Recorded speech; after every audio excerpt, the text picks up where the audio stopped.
It so happened that the whole world was consumed by despair, and this came as a great surprise to everyone. Humanity has never encountered anything like this before. People fell into unprecedented chaos, encountering terrible creatures that had never been seen before. The mysterious civilization demanded that the citizens be handed over if they wanted to live, but the UN refused this demand. The US leadership stated that the monsters want to use people as food. They should not give in to them. People began to call the creatures that appeared out of nowhere the attractors of misfortune. In order to deal with an unfriendly enemy, people began to use nuclear weapons. But for the monsters, it was a mere trifle. Like a bright firework, they did not suffer from it. The monsters began to take revenge, and in response to nuclear weapons began to dance on the ruins of destroyed cities. And when all hope was lost, when every man was waiting for the hour of his death, they appeared. 13 constellations. 12 were chosen by the gods and were called saints. Each of them used the powers granted by the god who chose him. And the 13th was an awakened one. He was not chosen by any divine being. It was Li Gang. They came to the Demon Tower to defeat Red Eye, who was considered the root of all evil. Li Gang and the 12 other constellations clashed with Red Eyes because they understood that there was no other way out of the situation. The journalists were very surprised because not everyone returned from the trip to the demonic tower. They wondered if something terrible had happened to the Korean hero, Li Gang. A disheveled man with a bandage on his face said that Li Gang sacrificed himself for the good of humanity. The young man did risk his life, but he did not sacrifice himself. Li Gang, although with difficulty, was able to defeat Red-Eyed, but the 12 comrades who were with him turned out to be real bastards. They actually ran away and left Li Gang alone, even though he was able to win. The young man was very disappointed by this action of the 12 constellations, because they all went to the Demon Tower together. One of the escaped scumbags stabbed Li in the back with a dagger and left him to die in some hole. The young man was not lonely, because a nasty creature was assigned next to him. Li Gang was very badly injured. His left arm was cut off, and his right arm was very badly injured, and it would have been easier for him to die. But the young man is not so easy to sink, and he will not die just like that. Li Gang knew that he would live until he found everyone who dared to betray him, and he would come for them very soon. There were some delicious breaded drumsticks on the table, and a young man turned to Li Gang and asked him to listen to him carefully. The holy sign of Sagittarius Hugo Otis told the boy that he was destined to die tomorrow. Li Gang was very surprised and asked the guy if he really had such a low opinion of him. The guy took a chicken drumstick in each hand and said that he was talking to him like that because he had taken both legs for himself. The man looked at Li Gang and told him that he was saying his name wrong. Li Gang replied that he understood the reason for the boy's worries and told him not to worry, because he definitely would not die. He took a bite of the meat and said that he had killed more misfortune-attracting creatures than all 12 constellations combined, and asked the boy if he really thought Li could die. The man who was sitting opposite the boy folded his hands in front of him and looked closely at the young man. The Demon Tower is the home of the strongest monster that can bring death to all of humanity. It all started on the last day of the 20th century. A powerful temptation of misfortunes drove humanity into a corner with its overwhelming power. They left behind only chaos and pitch darkness, and it was during this period that the 12 gods appeared, who called themselves sacred beings. They vowed to give humanity the power to fight off all monsters and chose 12 people who was granted indescribable power. But something happened that no one expected. The 13th awakened appeared, without the blessing of a single sacred entity. He was so strong and so incredible that everyone was shocked by his abilities. The surprising thing was that even among the 12 saints he had no equal, and this fact made them very angry. And who was so strong, incredible, and unique? Of course, a young man named Li Gang. The guy thanked Gan for the fact that thanks to him, they were able to organize an attack on the Demon Tower. He sat down on a rock and said that words were not enough and he wanted a free supply of fried chicken for 5 years, and the other asked if Gan was tired of eating only chicken. Li mispronounced the young man's name. The boy told him this with a laugh, but Li only became angry. The girl said that after defeating Red Eyes, they would most likely receive a worthy reward, and the fat man said that they should demand $100 million. And Li noted that it would be better to ask for 10 years of free accommodation in a 7-star hotel somewhere in Hawaii. The boy noted that because of Red-Eyed, a huge number of countries are on the brink of crisis. The plump guy with a sarcastic smile asked Li if he wanted to collaborate with them and added that he needed to set the bar higher. The fat man asked if Gan wanted to take out the mutilated body and face, and Lee thought about how they were called saints, but in reality they were scum who cared about their own skin. The man said that it was enough to rush to everyone's aid, and a few victims would only increase their price, and the reward would only increase. Lee said he didn't care, but he thought he was surrounded by disgusting scum. He hoped he wouldn't see them after they dealt with the red-eyed man. The young people froze in place. They were very surprised. Beads of sweat appeared on their faces. They looked up and saw the Lord of the Demon Tower, red-eyed, standing before them. Li Gang stood to the side and thought that only by looking at him could one feel the terrible pressure. At this time, Red Eyes opened his mouth. It glowed with fire, and his crazy eyes glowed red. A very strong wind arose, and the young people who were watching all this were seriously scared. The ground beneath the young men's feet was crumbling, and Lee folded his hands in front of him and watched everything that was happening. A strong wind whirled the powerful people around in a whirlwind, and they screamed loudly in horror. Red-Eyed was very angry, because uninvited guests had come to his territory. The entity gritted its teeth, gnashing them, and fiery lava burst from its mouth. The girl's face was covered in beads of sweat. Her pupils became like dots. She was shaking with fear. She was telling everyone to run away. And the young people began to run headlong. They were very scared, and someone was shouting loudly that they needed to save themselves. The young men wondered if it was possible to fight something like this, and Lee looked at it all and was only surprised that these sacks of shit were only called saints. The guy squeezed the weapon in his hands and thought that all this had no meaning for him at all. The young man decided that he would be the one to kick Red Eye's ass. Li Gang did not retreat, but fulfilled the promise he made to himself. And in the end, those who were with him stabbed him in the back. He thought about how things were in the outside world and cut up the monsters that haunted him. Lee found himself in a place that was a special trap, in which more and more hordes of monsters were constantly appearing. But Li Gang could not be taken by something like that, which his traitors were counting on. The guy continued to fight and promised himself that he would survive and would definitely deal with the traitors. Gan promised himself that he would tear to shreds all those scumbags who dared to betray him. 20 years have passed since then. A terrible monster appeared in front of the young man, which surprised him greatly. Gan asked how he managed to get here and then noted that he was the last one. The monster screamed at the top of its lungs and began asking if there was anyone left there. Li Gang told him that the monster could scream as much as he wanted, but it was already over for him. The monster called for help, but the guy dealt with it very quickly. He stood over the monsters and sighed heavily. Li Gang had beads of sweat on his face and said that it was finally over. The guy started walking towards the exit and happily said that now he would be able to get out of here. The city was completely destroyed. There was not a single intact house. Not a single intact road. Voices could be heard. The young man was telling the other that he had chosen a less than ideal path, and the other replied that he had been told that it was safer today than usual. The boys were very surprised that they ran into high-ranking monsters that were running after them. The young man noted that they were in deep shit and said that the fortune-teller told him that today he would meet a monster with whom he should not associate himself. The monster approached the guy. He became covered in beads of sweat and began to scream very loudly. The boy fell after the blow. He lay on the ground and groaned in pain. He felt very bad. The guys were surrounded by a huge number of monsters and they felt in danger. The young man began to rise and thought that if Li Gang had been able to return from the demonic tower, then the monsters would not have dared to even show up here. And then, as if on cue, the doors of the demonic tower began to open very slowly. The young people looked at everything that was happening with horror. Beads of sweat appeared on their faces. The boys could barely stand on their feet. A strong wind was blowing in their direction, and dirt and sand were flying straight into their faces. Suddenly, a fiery tornado appeared from which smoke and sand were pouring out. It was a terrifying sight. The young people fell to the ground. They were crushed by huge boulders. The guy asked his friend what it was. He didn't have time to answer. The young man was very surprised. He told his friend that someone was coming out of the destroyed tower.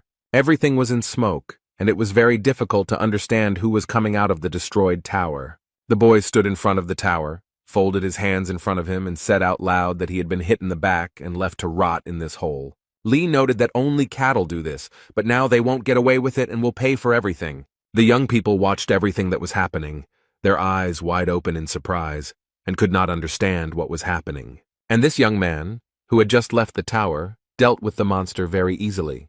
The guys couldn't believe their eyes. They were surprised that Li had dealt with the dog without any difficulty. But Li Gang wasn't going to stop there. He began to destroy other monsters. The young man dealt with the monsters very quickly and was very pleased with himself. And the guys who were attacked by the monsters watched everything that was happening from the side. A few seconds later, Li Gang was already near the young people and grabbed them by the hair. They screamed in fear and pain. The guys began to ask Li not to attack them. They stuttered from fear, and Gun was very surprised that he met people. He immediately thought that they were monsters. The young man looked around and noted that the work here was finished, and the guys breathed a sigh of joy that they remained alive. One guy told the second that the man came from the tower and that it was a real sensation. The second noted that it was impossible. The man was nearby when it began to collapse. The young people would have continued to quarrel for a long time, but suddenly, completely unexpectedly, it became dark as night.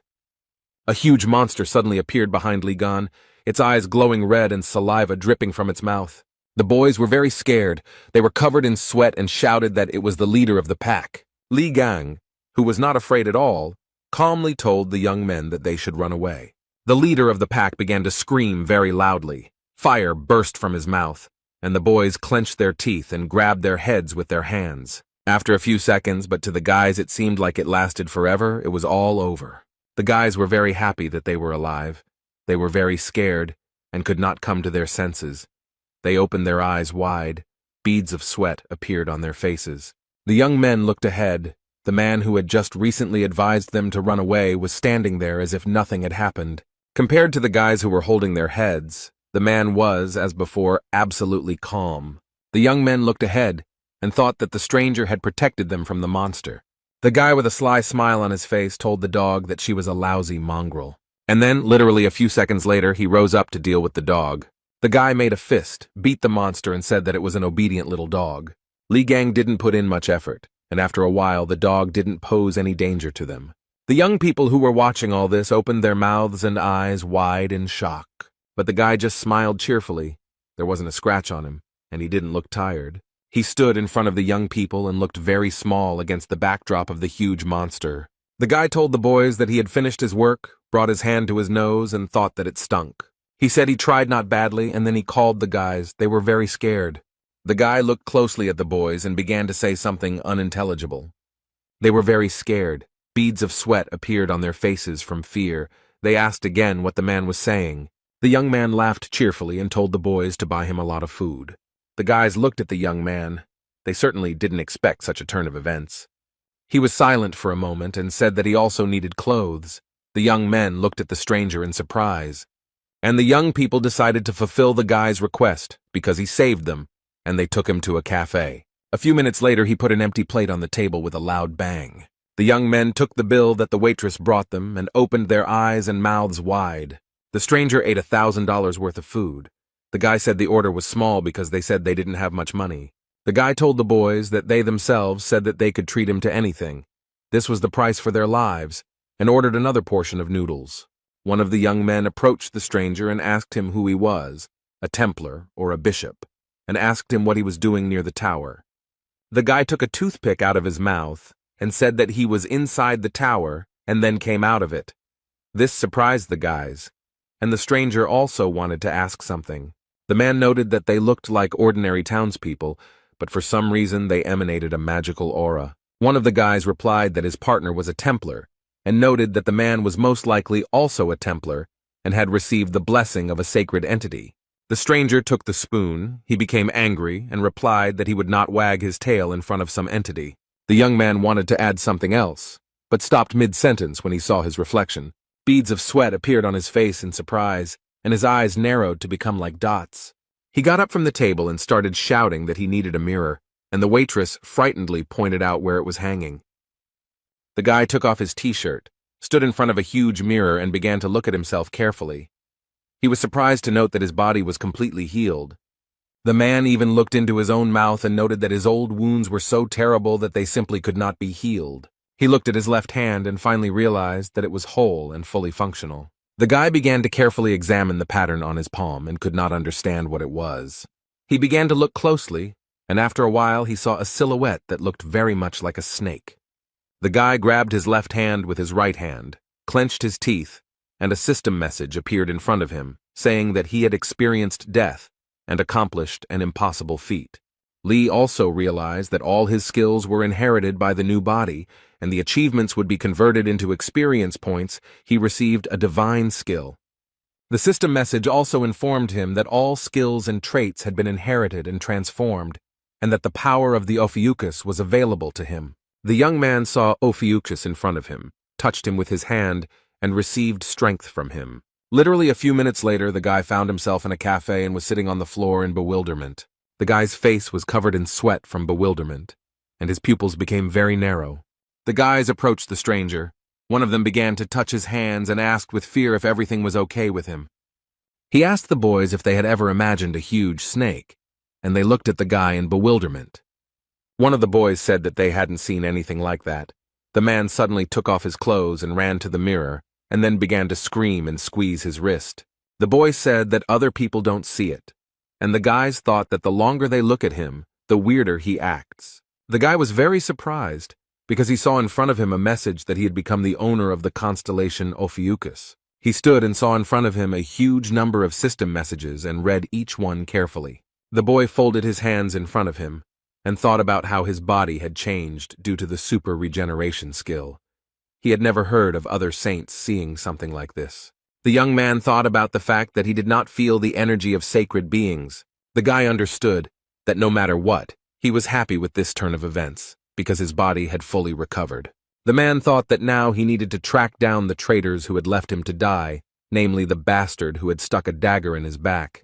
He laughed and said that his body began to tremble from such thoughts. He was glad that the traitors would come to an end, and the guys who were nearby could not understand why he was behaving like that. People gathered at the place where the demon tower was and thought that it was considered indestructible, but suddenly collapsed. This news will turn the whole world upside down. One of the journalists said that this place has a connection with the hero Li Gang, and it is possible that the destruction of the tower was the work of his followers or saints who did not like him. The second journalist replied that it was all very interesting, and then told the young man to look at the one who was pulling him. The guy noted that even high-ranking saints had a hard time dealing with this monster, so who challenged him and even destroyed the tower? One of the reporters frowned, sweating, and asked if Li Gang had returned from the bathhouse alive. The guest noted that they cannot be sure of this. They can only wait until new clues appear. The journalists gathered for a press conference, asking Mr. Yang Wei to comment on the fact of the destruction of the demon tower and the return of Li Gang alive. Yang Wei, the holy sign of Aries, stood in front of the reporters with his brows furrowed, not knowing what to answer. The man paused for a moment, picked up the microphone, and said that he would not be making any comments on this issue. Yang Wei began to leave the hall, and journalists began to ask him to wait, and what it meant that he was not commenting on anything. The man and his guards quickly retreated and got into a car. He was very angry and hit the car with all his might, although it was not at fault. Yang Wei was very angry. He frowned and said through clenched teeth that all he had heard all day was Li Gang's name. He remembered the young man and wondered if he had really been alive and in that tower for 20 years. Yang Wei thought that this was impossible, because there were thousands of deadly beasts in the tower, and they were all black class. He thought that it was a miracle that they managed to escape from there, having stolen the red-eyed man's throat. There was no way Li could have survived there. Yang Wei smoked his pipe and thought that Gan's body was on the verge of death due to that big guy's deadly attacks, and he didn't even wear armor like all saints. The man frowned again and thought that if by some miracle he had managed to survive and return, then he clenched his teeth even tighter and screamed very loudly that then everything would end. Li Gang held a mobile phone in his hand. He showed the guy a certain person and said that he should start with this bastard. There was a plane at the airport. It arrived. The doors opened and a man started getting out. The guards greeted the young man joyfully. They said that they did not think that they would be able to meet one of the saints, and this was a great honor for them. Mr. Hugo Otis, a Sagittarius, straightened the collar of his shirt and looked around. He approached the guards and asked them where the Prime Minister was, and they replied that he was waiting for them in the office and that transport was ready. Hugo Otis said that it was wonderful and began to walk, and the guards began to bow to him. The guards broke out in beads of sweat, and one told the other that Otis was majestic. The men looked at Hugo Otis and thought that this is what a truly chosen man looks like. And the car set off, the driver taking the young man to the Prime Minister. The man was sitting in the car, looking out the window and thinking about something. He was absolutely calm. Literally a second later, his mood changed, and he thought about the annoying reporters. Otis couldn't believe the stories about Li Gan's return. The young man's mobile phone rang, but the caller's number was hidden. The man gritted his teeth and said that 20 years had passed since those events, but did not answer. He turned off the sound and turned his mobile phone face down. It was not his policy to pick up the phone when someone was calling. The young man calmed down a little and began to look out the window again. He began to think about something again. He remembered how he had told Li Gang many years ago that he was destined to die. Then the guy, with a smile on his face, asked if he really had such a low opinion of him. Hugo Otis remembered that when they attacked the Demon Tower, he, at Goon's request, went outside and held back the incoming hordes of monsters. He wanted to believe that his premonition was deceiving him and that Gon would manage to return alive. The boy remembered holding hands and asking other people why Gon wasn't with them. The saints who went inside were with him, abandoned Li Gan, and returned with Red-Eye's head. The whole world soon learned about this event, and the 12 saints were recognized as heroes and gained even greater influence. Hugo Otis could not believe that Gon was dead, so he asked the saints again and again to begin the search. Jean-Louis Morin, the holy sign of the dark cancer, with a sly smile, told Otis that it was enough to talk about Ghana. He noted that Hugo knew perfectly well that there were a huge number of monsters coming out of the Demon Tower, and there was no chance that Li had survived. Morin said that if Otis was so worried about him, he could go and start searching alone. No one would stop him, and noted that in that case, the list of saints would be shortened.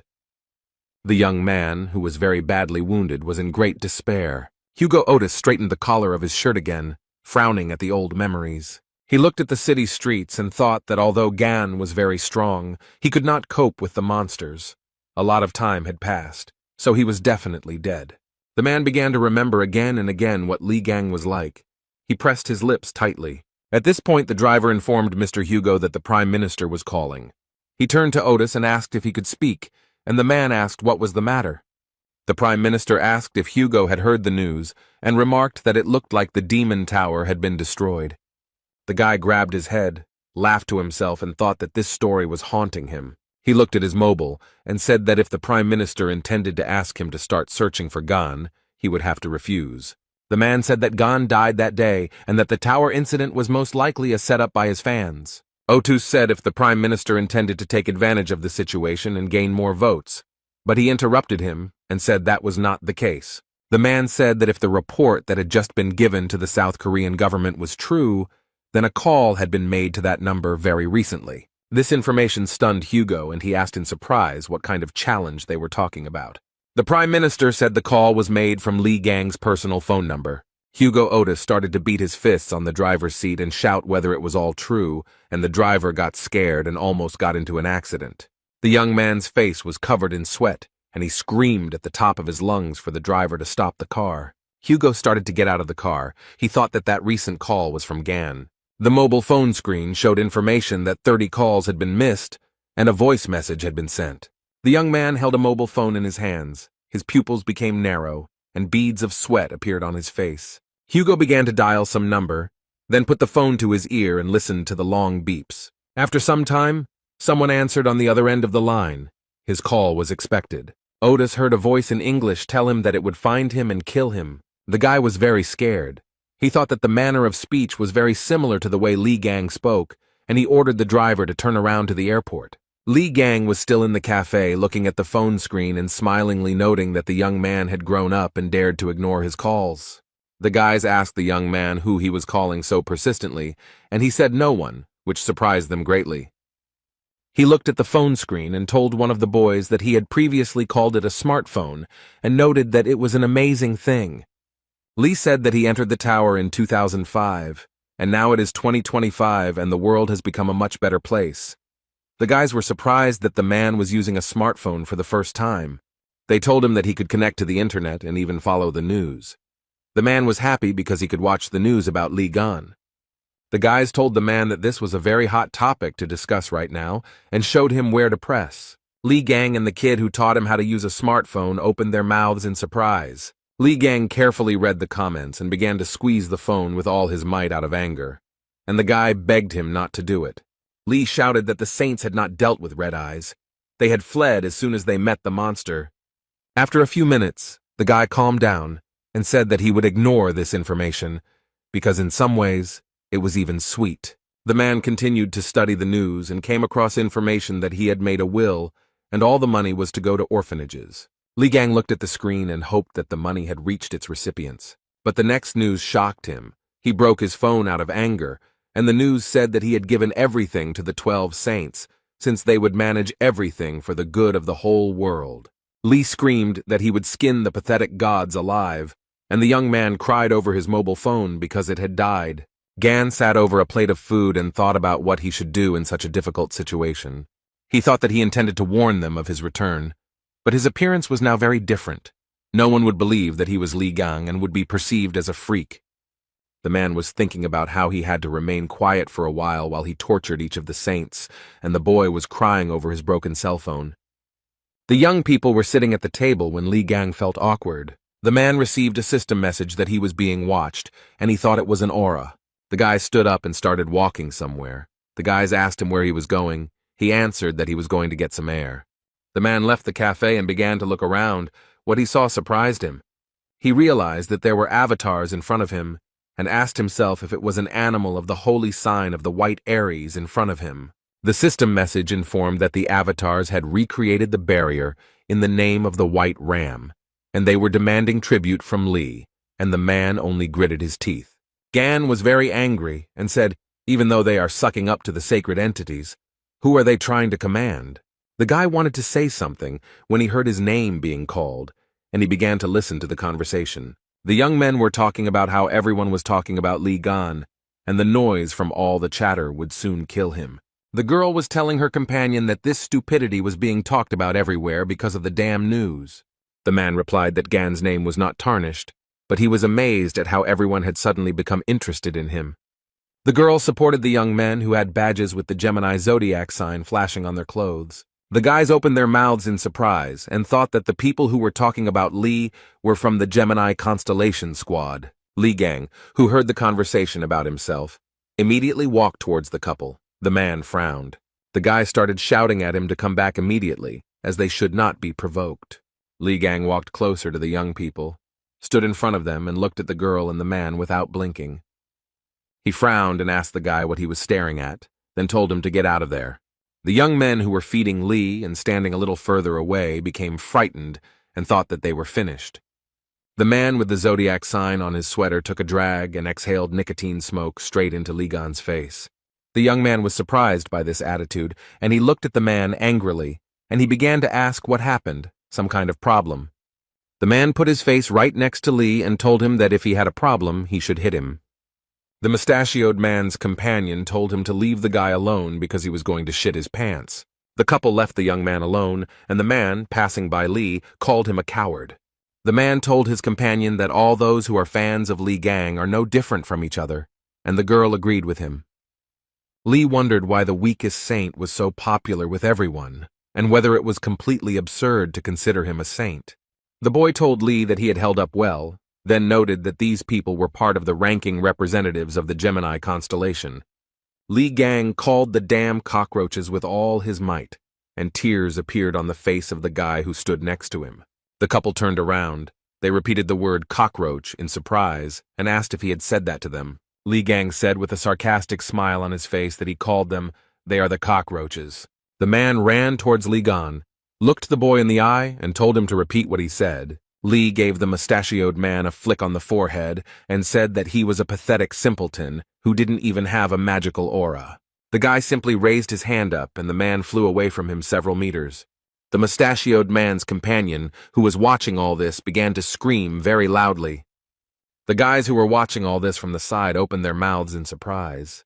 The young man watched the reactions of those around him and was very pleased with himself. After some time, the mustachioed man's companion crept up to the young man. She wanted no one to notice her. Li laughed and asked her if she seriously expected him not to notice her sneaking up. And while she was in a stupor, he also gave her such a flick that she also flew back several meters. Li Gang looked at the young people and calmly said that they were losers. The young men told Li that using magic in the middle of the street was strictly prohibited. He got angry and said that the guy was saying something wrong, because if he had used magic, there would have been nothing left of those two.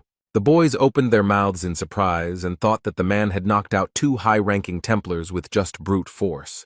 A few minutes later, Li Gang sat down next to the mustachioed fat man and began to look at him.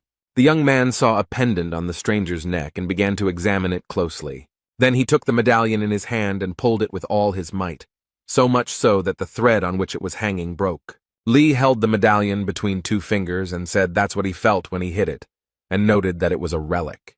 Gan looked at the relic and thought about where weaklings could get hold of a relic, because only saints should have them. One of the boys approached him and asked if it was true that he didn't know anything. He said that several decades ago, humanity was practically wiped off the face of the earth, but thanks to sacred beings and chosen constellations, the disaster was survived. 12 people could not protect the entire vast world, and the saints began to gather followers, calling themselves the Branchings. Those who were given a piece of the power of the saints began to be called Templars. They were divided into ranks.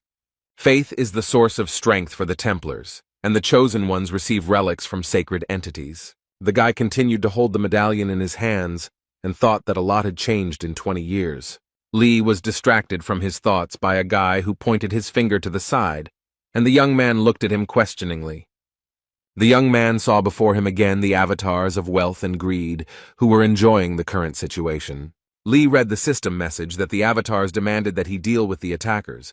They were thirsty for bloodshed and promised a worthy reward. Beads of sweat appeared on the guy's face. He thought that this was not it, because Li had attracted the attention of the avatars. They are like reflections of the sacred beings themselves, and standing in their way is like challenging the gods. The guy started telling Li to hurry up and do as they asked, but he just laughed. Li said that he thought that where the stinking aura of Aries was coming from, it turns out that they intended to fill their bellies. Gan came to the conclusion that in the end, nothing had changed, and he kicked the asphalt with all his might. A very strong wind arose. The young people could hardly stand on their feet. They could not understand what was happening. One of the guys looked at everything that was happening with surprise, and beads of sweat appeared on his face from fear. Li put his hands on his hips and said that they were showing off despite the fact that they were worthless losers. The boys looked up and noticed that the white Aries constellation had retreated and the barrier had also disappeared. One of the boys had beads of sweat on his face, and he thought that this was not an easy person to deal with. The guy was surprised when the young man called him by name, thereby distracting him from his thoughts. Li asked the guy if those cheeky idiots really belonged to the Gemini branch. He replied that in their country the Gemini branch had the greatest influence. The elite group had gathered 2/3 of all large corporations. Li Gang asked the guy so they should have money on them, and he looked at him in surprise. The man smiled and asked the boy that the clothes they wear should be branded. He started to rip off his clothes, saying that it was time to make some good money, and the guys watched everything that was happening. In the evening, the young people stood near the building, and Li said that they were finally there and noted that the day had been very long. One of the guys showed with his hand which apartment he lives in, and his friend noted that his door was next door. The guys thanked the young man for saving their lives and even walking them home. Li began to yawn and began to ask whether they were going inside or not. Since he really wanted to sleep, the guys were very surprised. After he found himself in the apartment, he very quickly took off his clothes, got a haircut, and stood in front of the mirror. The young man began to admire himself and smiled at his reflection in the mirror. He liked it very much. The guy saw all this and told the man that a short haircut suits him very well. He said that Li now looks much cooler, and he was not prepared for such admiration. The man thought that in the past, baldness was a side effect of using his abilities, and now he tidied up his hair. Li Gang frowned and his smile turned into disgust. He couldn't understand why this happened. He looked at the huge fly and wondered what the fly had forgotten in their apartment. Literally a few seconds later, he caught the hand in a fist and squeezed it very tightly. Li opened his hand and threw away the remains, and the boy raised 2 fingers up and was surprised that he caught the fly with one hand, because even experts can't do it. The man began to catch one after another the luring one and asked what number it was and why they were sticking to him, and the guy noticed that his scent attracted monsters. Lee told them to smell his ass and said that this usually happens because something is wrong with the house. He looked at the shelf and said that the guy keeps nasty things in the house, which is why the creatures flock here. The boy looked at the figurines and noted that this could not be an abomination, since they were received from the constellation Gemini. The guy took the statuette in his hand and said that these artifacts did not belong to him, but they were blessed by the saint. But he did not finish speaking because Lee broke it. The young man looked at his hand, covered his nose, and said it was disgusting, and the guy started shaking over the broken figurine. The man picked up the mask and told the guy that it was intended to spy on the buyer. He started throwing things off the shelf, threw out the music box because it collects personal information, and the watch attracts the attention of monsters. The boy screamed from injustice. Li Gang said that the saints had appropriated his property and then started selling such disgusting goods to people. The guy got really angry and said that the very thought of such injustice made him furious. The young man who stood in front of the door heard someone shouting that all this junk needed to be thrown out. Li Gang was holding some object in his hands, and the guy was holding him by the shirt and crying really hard. The young man entered the apartment and saw all this, looking at the guys in surprise. Lee looked at the stranger and asked who he was, and the boy was very happy. He was very happy to see Songjae and called him by name, who confirmed that it was him. Sun frowned, his face became displeased, and he noted that he was the owner of this apartment. By this time, Li Gang had managed to beat and smash a lot of objects. He didn't know what to answer. In the branch of the White Aries, in the residence of Yang Wei, a very interesting conversation was taking place in raised tones. The man frowned deeply. Beads of sweat appeared on his face from worry, and he asked if the Korean avatars had really disappeared. The young man who knelt before him said that it was true, and noted that there was a lot of fuss about it. Yang Wei frowned, gritted his teeth, and began to think about who could do such a thing. He knew very well that avatars were direct representatives of sacred entities, and only someone extremely strong could disperse them. Yang Wei ordered the man to contact the other saints and ask if they had anything to do with this. The man replied that he understood the order, and noted that Strelitz had not been in touch for a long time. Jan replied that this was no cause for concern, since he wanted to get a new position. The young man replied that Hugo immediately boarded another flight after arriving at the airport. Jan listened to the young man and was very surprised, then asked where the man was heading. The guy said that the destination was South Korea. This information surprised Jan very much. He stood up from his seat and began to scratch his beard and think about something. For some time he silently digested the information. Yang Wei thought that Hugo had always been on good terms with Li Gang. The man frowned and wondered if such actions could be related to the return of that bastard Gan. It was very surprising, but Yang Wei began to wonder if Li Gang had actually survived. He grabbed some statue and threw it down the steps with all his might. It almost hit the man who came to report. Jan started yelling at the guy to report clearly. He was very angry. The man began to talk about how a Templar of the Gemini branch was found in the place where all the avatars disappeared. He was unconscious. The guy told Jan that a man was lying in the middle of the street in his underwear. Witnesses said that before this, he had gotten into a fight with a very handsome young man. A candlestick with candles fell to the floor, and Wei noted that it couldn't be Li Gang, since his face was covered in scars. Yang thought that things weren't going too well, although it was entirely possible that Li had managed to survive and return. Wei thought that the avatars disappeared for some unknown reason, and the worst thing was that they failed to finish off the Spider Queen.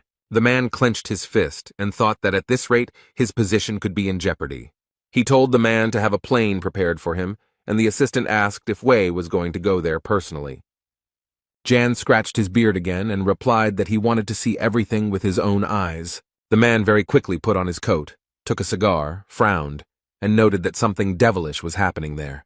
In Korea, in the Gemini Branch Hospital, a fat man was lying on a bed. Various devices were connected to his body. He also could not breathe on his own. An oxygen mask was connected. A gray-haired elderly man entered the boy's room. He frowned very deeply and clenched his teeth. He pointed his hand at the guy and began to scream furiously, asking who dared to hurt his grandson so badly. The old man started pointing his fingers at some man, who calmly asked the old man not to worry so much. The man told the old man that this was exactly why the twins had sent him here. The red-haired boy frowned and asked his youth if they really met at the Demon Tower. The guy was wondering if it was true that the man was able to kill all the draggers with his bare hands and knock out a ranked Templar, and the young man noted that everything was so. The redhead screamed that it was all a lie, and that the man had destroyed all of his relics, and Lee noted that they were all fake. The guy gritted his teeth and asked what branch the man was from, and the guy laughed and asked if he thought he needed something like that. The red-haired man closed his eyes and asked what about the god he was loyal to. Lee replied that he didn't need 12 idiots for nothing. The guy started asking Lee about his rank, and he said that he was a production worker. Then he asked what the man's name was. The young man's pupils became like dots, and he calmly said that his name was Lee Gang. The boys who were in the apartment started talking about something and interrupting each other, and Lee looked at all this with bewilderment. The red-haired boy told Gan that he broke into someone else's house without permission and destroyed all the relics, and then he shouted furiously that the young man dared to pretend to be the great Lee Gan. Songjae started doing such things that the boy started yelling at him that he was a crazy bastard. A system message appeared in front of Lee that a burst of magic from a Gemini follower had been detected, and he noticed that the red-haired man wanted to destroy the house. Lee Gang was also able to study the guy's rank and other characteristics using system messages. The young man thought that the guy at such a young age already possessed high-ranking skills, and the genius trait was not given to him for the sake of a sounding point. The boy broke out in sweat and started yelling at the man to run away, as Song was a rank Templar and a crazy fan of Lee Gang. Zay asked Jiming if he was crazy, and then told him to get lost if he didn't want to get killed.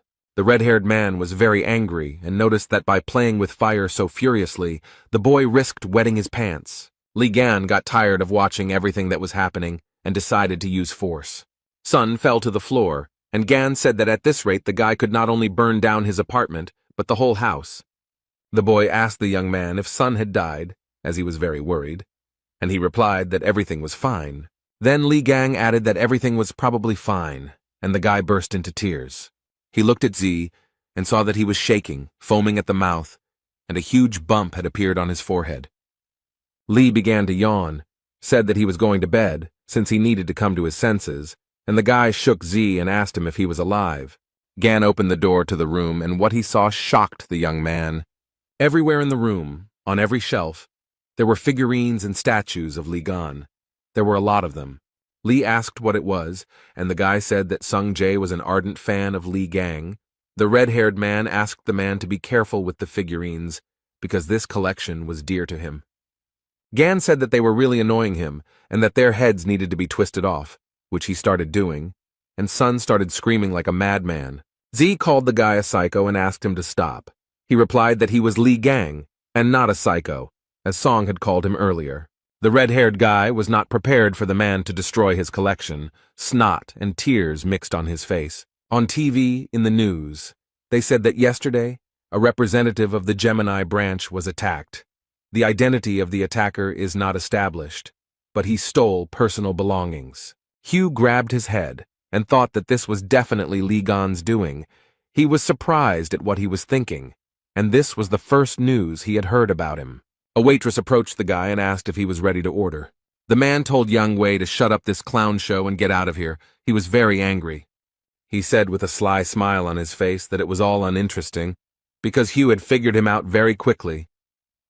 Yang Wei began to laugh like a madman, and then said that they had not seen each other for a long time, and he had not been able to contact Hugh for a long time. Yang told the man that upon his hasty arrival in Korea, he most likely came here because of Lee Gang, and told Hugh to tell him everything he knew. The blonde man replied that he hated Ian because he was a pervert who stole bodies from other people. The waitress froze in place. She stared at the man. Beads of sweat appeared on her face. The girl became nervous. She was very nervous and asked the man what she was doing. Hugh slammed his fist on the table, gritted his teeth, and thought that Ian was an idiot with idiotic jokes, and he needed to get to Gan faster than anyone else. The guys were in a supermarket. The boy asked Sun if it really was Lee Gang, and he replied that the stranger looked completely different. The redhead noted that Lee is a hero who saved humanity, and he would not act like a thug. The guy told Sun that he saw a man coming out of the demon tower, and that his strength was colossal. But the red-haired man was stubborn as a ram. Z said that he was confident in his words. Since his father told him so, the boy wanted to say something, but Song interrupted him. The young people went to the checkout when they heard someone shouting that there was a thief in the store. He ran so fast that he swept everything in his path. Everyone in the store was scared. The guy noted that the thief had high speed and was most likely from the Scorpio branch, and Sun noted that he was using his powers to rob the store. It turned out that the thief had stolen not only valuable goods from the store, but also wallets from visitors. He had to be stopped, since there would definitely be nothing left there. And the thief smiled sarcastically and thought that the surrounding pathetic idiots and even the Templars were not able to keep up with him. The thief realized that he had made a good profit. He had a wonderful catch and decided that it was time to get out. But he didn't succeed. Completely unexpectedly, he was intercepted by some hero. The thief was definitely not prepared for such a turn of events. He was very nervous, and sweat, tears, and saliva were mixed on his face. It was Li Gang who caught the thief, and the guy he was staying with asked what the man was doing there, and he replied that he forgot to tell the guys to buy chicken. The stranger told Gan that he was quite good, because it was quite difficult to catch the Templars of the Scorpio constellation, given their agility. The man told Li that judging by his aura, he was an ordinary follower and advised him to report the incident to the police next time. Gan came closer to the young man, began to examine him and thought about who he was. The guy wanted to ask the man something, but something distracted him and he began to look around. There were a lot of people in the store. They were all very scared. The thief, who was lying on the floor, realized that an earthquake had started and decided that he needed to get out, because this was his chance. He didn't think about anything else, but like a bullet, he began to run out of the store. Everyone looked at him in surprise. There was a smile on the thief's face. He thought that because of that man he would be caught, but the earthquake played into his hands. But the thief didn't have time to run far. The floor covering in front of him began to come apart, and what he saw shocked the man. The misfortune bringer appeared in front of him. The thief was very surprised that the monster appeared in the green zone. He stood and thought that he needed to run as far away as possible before it was too late. The thief began to run away again and thought that this creature, although very strong, would not be able to catch him. But how wrong the young man was. He ran straight into the monster's mouth with a smile on his face. And the people who were in the store watched everything that was happening without taking their eyes off it. The monster continued to stand in place, looking with interest at the people who had gathered in a crowd. Some onlookers were even filming the monster on their mobile phones, when a message was heard that an emergency had arisen and the building needed to be evacuated. They also announced over the loudspeaker that the Spider Queen was on the territory of the hypermarket and had started attacking people. People ran in all directions, and over the loudspeaker they said that the Spider Queen had appeared on the territory. The little boy did not react to the message in any way. He was lost and crying loudly, and the monster was approaching him. Li Gang hit the monster with all his might just when it opened its mouth a few centimeters away from the child. Gan told the boy that he should be careful. The child had tears in his eyes and was shaking with horror. Li. He extended his hand to the boy and calmly asked him if the baby was scared. The child didn't say anything to the man, but just started running away very quickly. Li looked at all this with bewilderment. The guy coughed into his fist and said that most likely the boy was okay. Li Gang was surprised and asked what the hell this giant was doing here. And then he added with a smile that for the first time in a long time he would be able to have some fun. Yang Wei was driving a car and asked his driver to repeat what he had said. He replied that the misfortune bringers had appeared in the middle of a hypermarket in Pucheng City, and Wei asked the driver to tell him the name of the creature. He said that the monster's name was the Spider Queen, and this information made Jan very angry. Wei thought about how they had failed during the last raid, and he had barely managed to put the seal on it while she had managed to escape. He clenched his fist and thought about how he wouldn't be able to hold back the red-class monster on his own. After the appearance of the attractors, people began to divide locations into 6 classes according to the level of danger. The blue zone is a blessed abode. The green zone was also considered safe, and there was no need to be afraid of anyone there. But in the yellow zone, it was necessary to be on guard, as it belonged to the category of light danger. The orange zone was best avoided because it already posed a major threat to life. The red zone included locations that were simply teeming with deadly monsters. But in the black zone, life is completely impossible. There are a huge number of monsters there. The Spider Queen appeared in the hypermarket, which means that this area is now considered a red zone. The driver approached Yang Wei with a question about what to do about the situation in the hypermarket. The man thought about something for a few minutes, and then replied that they needed to seal everything. Jan clenched his fist and thought that no one should know about the incident because their failure on the last raid was to blame for everything. The man told the driver to pass on the message that those inside the supermarket could not be saved, and that the Templars needed to be sent to seal the building. Meanwhile, the number of insects in the supermarket increased. They crawled around the premises in search of food. The man tried to shield himself from the monsters with his hands, his brows furrowed in confusion. He began to use his powers, his face twisted in pain, and he began to call the insects names. A few minutes later, he used a special skill and froze the insects, rendering them immobile. Beads of sweat appeared on the young man's face, and he began to say something with a smile. But the insects were not frozen and immobilized for very long. They quickly overcame the ice freeze. The man's joy quickly turned to anger. He couldn't understand how the monsters were able to destroy his spell so quickly. A few minutes later, Li Gang appeared in front of him and told the man to step aside. The guy, with beads of sweat appearing on his face, wondered when the guy had managed to get to this place so quickly. Li began throwing the cans aside and said that the parasites were so hungry that they decided to feast on people. The young man began throwing tin cans of drink at the insects and said that it would be better for them to eat them. The monsters didn't like all this. They opened their mouths, hissed, roared, and sprayed saliva in all directions. But Li Gang didn't think for very long. He took out a knife, and with the words, "Who is the monster opening its mouth at?" dealt with the big monster. The man was very belligerent. He gritted his teeth and said that the pathetic mobs should know their place. The guys Li Gang was staying with looked at everything that was happening with surprise, their mouths wide open. And a system message appeared in front of the young man, saying that he had destroyed the bringers of misfortune. The guy was very surprised. He read a message that his experience was increased, and he received consumables. He read that he needed to collect materials, and he would be able to create new relics and skills. The guy realized that production skills had also changed. The young man held the stone in his hands and thought that moving didn't seem so difficult to him. Perhaps he would already be able to use more energy.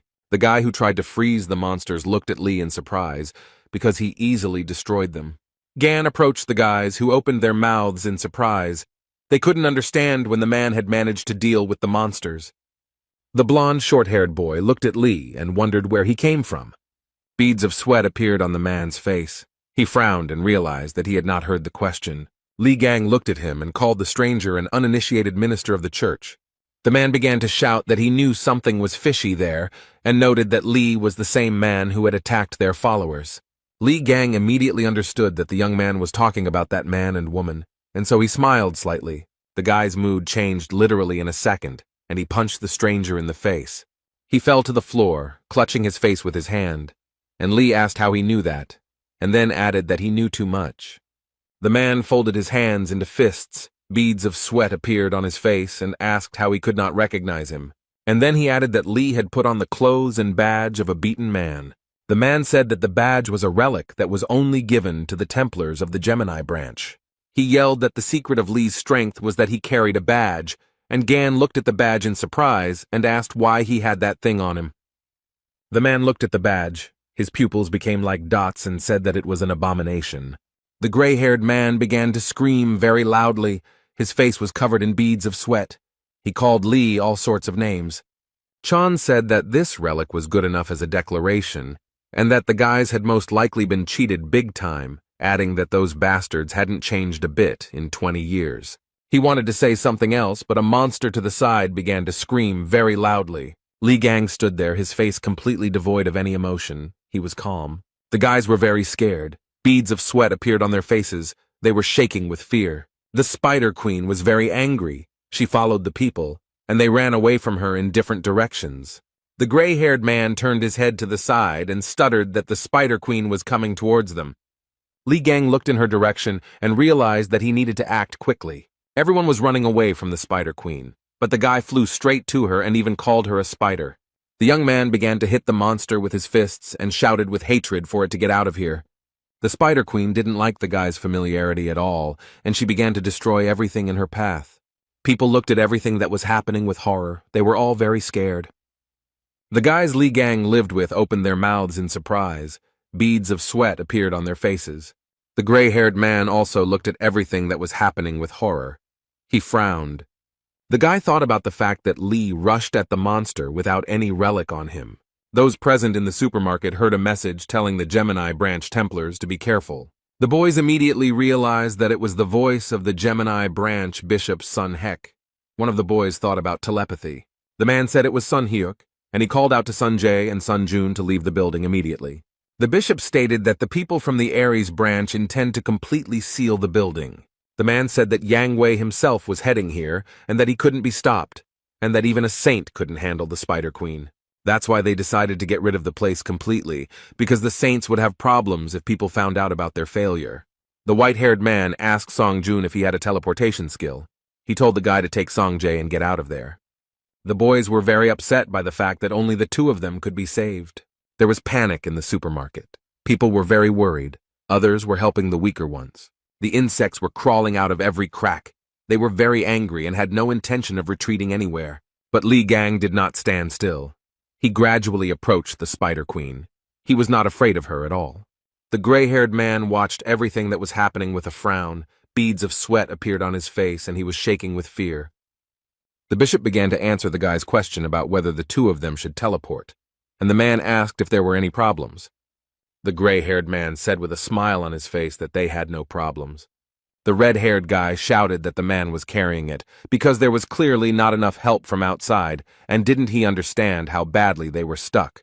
The guy shouted at the man, asking if he was suggesting leaving all these people here to die, but he reacted to the crit very calmly. He calmly told the guy to think for himself about the fact that the Spider Queen could appear in the middle of the city. What would people think then? The red-haired boy was surprised, and the man said that the townspeople would reproach the branches of the constellations. Their faith would weaken, and their strength would waver. Then he added that he could take one person with him. Song Jae would go with him. He was ordered to get him out of here. The red-haired man shouted that his friend was here and he couldn't leave him, and that there were still a lot of people in the supermarket who hadn't managed to evacuate. The man gritted his teeth and replied that the guy was an idiot and now was not the time for whims. He said he had no desire to die here because of an incompetent person like him. The man replied that he could not go against the orders of his elders, so he would finish off all the extra cargo so that the guy would have no choice. The red-haired guy clenched his fists and started yelling at the man that he was a crazy bastard. And he began to laugh. He asked Song Jae if he was going to fight him. He noted that they were on completely different levels. The man told Sun to check his conscience and make a reasonable decision. The man wanted to say something else to the young man, but he stopped mid-word. Song Jae didn't think for long, but used his strength and the man flew to the side. Li Gang ran into the hypermarket and asked in surprise why the guys were still there. The boy noted that it was very dangerous to be in the hypermarket, so he should move his buns. The guys were very happy to see the young man, and the red-haired one noted that the attractors had blocked the exit and they couldn't get out of here. The dream said that they have two ways out of here. The first is to take the teleport to the gray-haired man.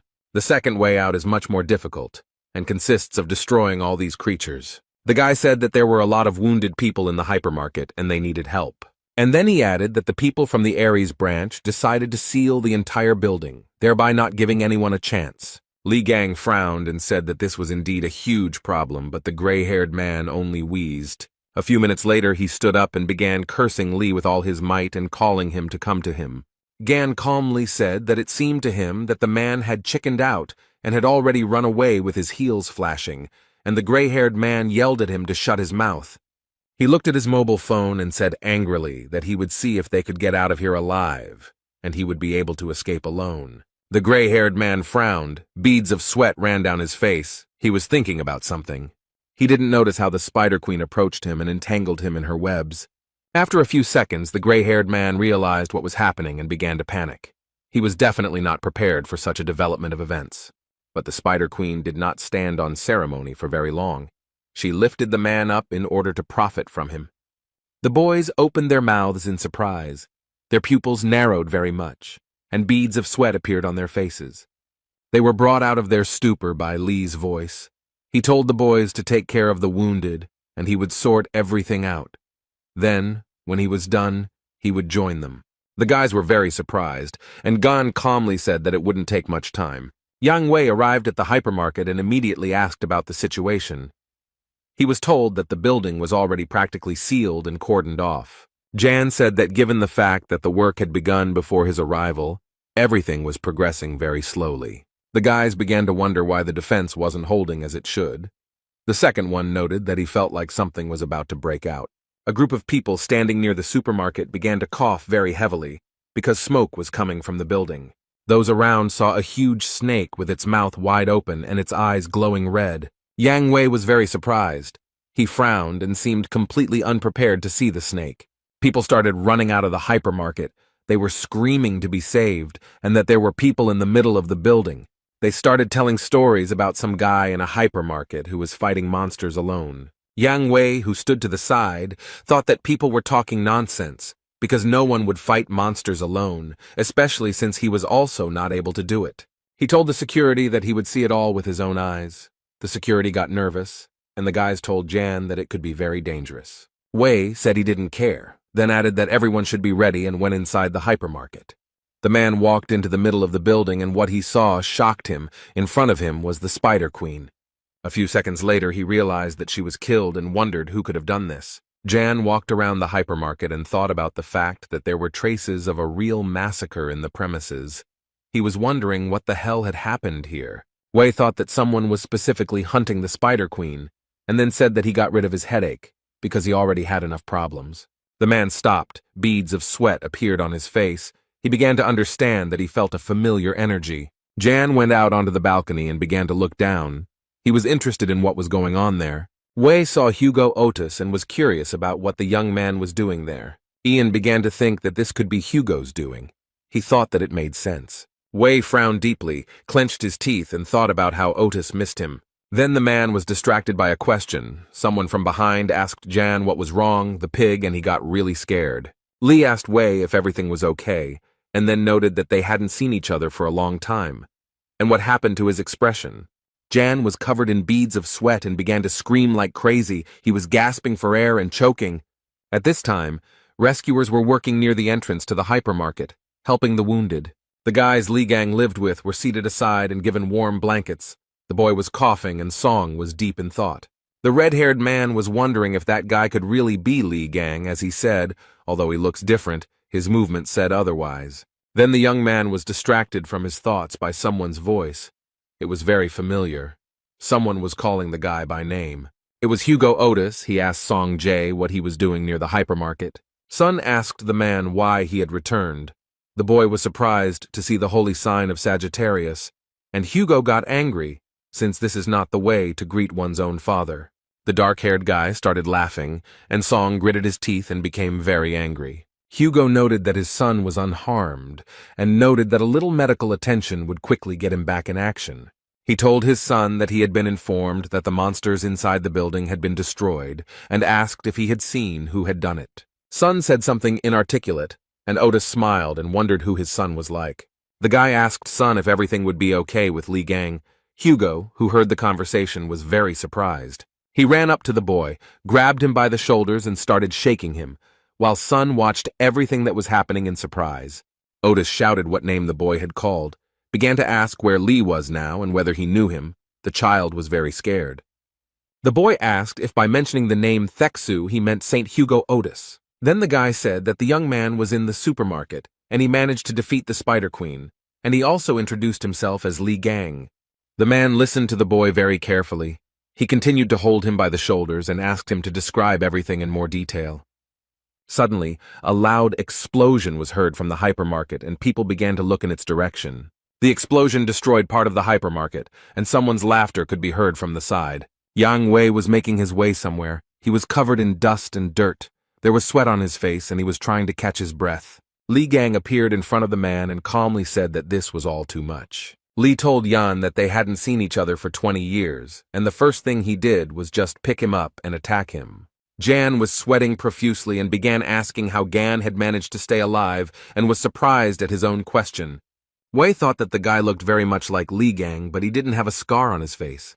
His voice seemed familiar, but different from before. Yang also thought that Li looked too young, and called the man names and said that he was imitating Gan, adding that he was momentarily worried. Wei looked at the young man in surprise and could not understand who was imitating whom.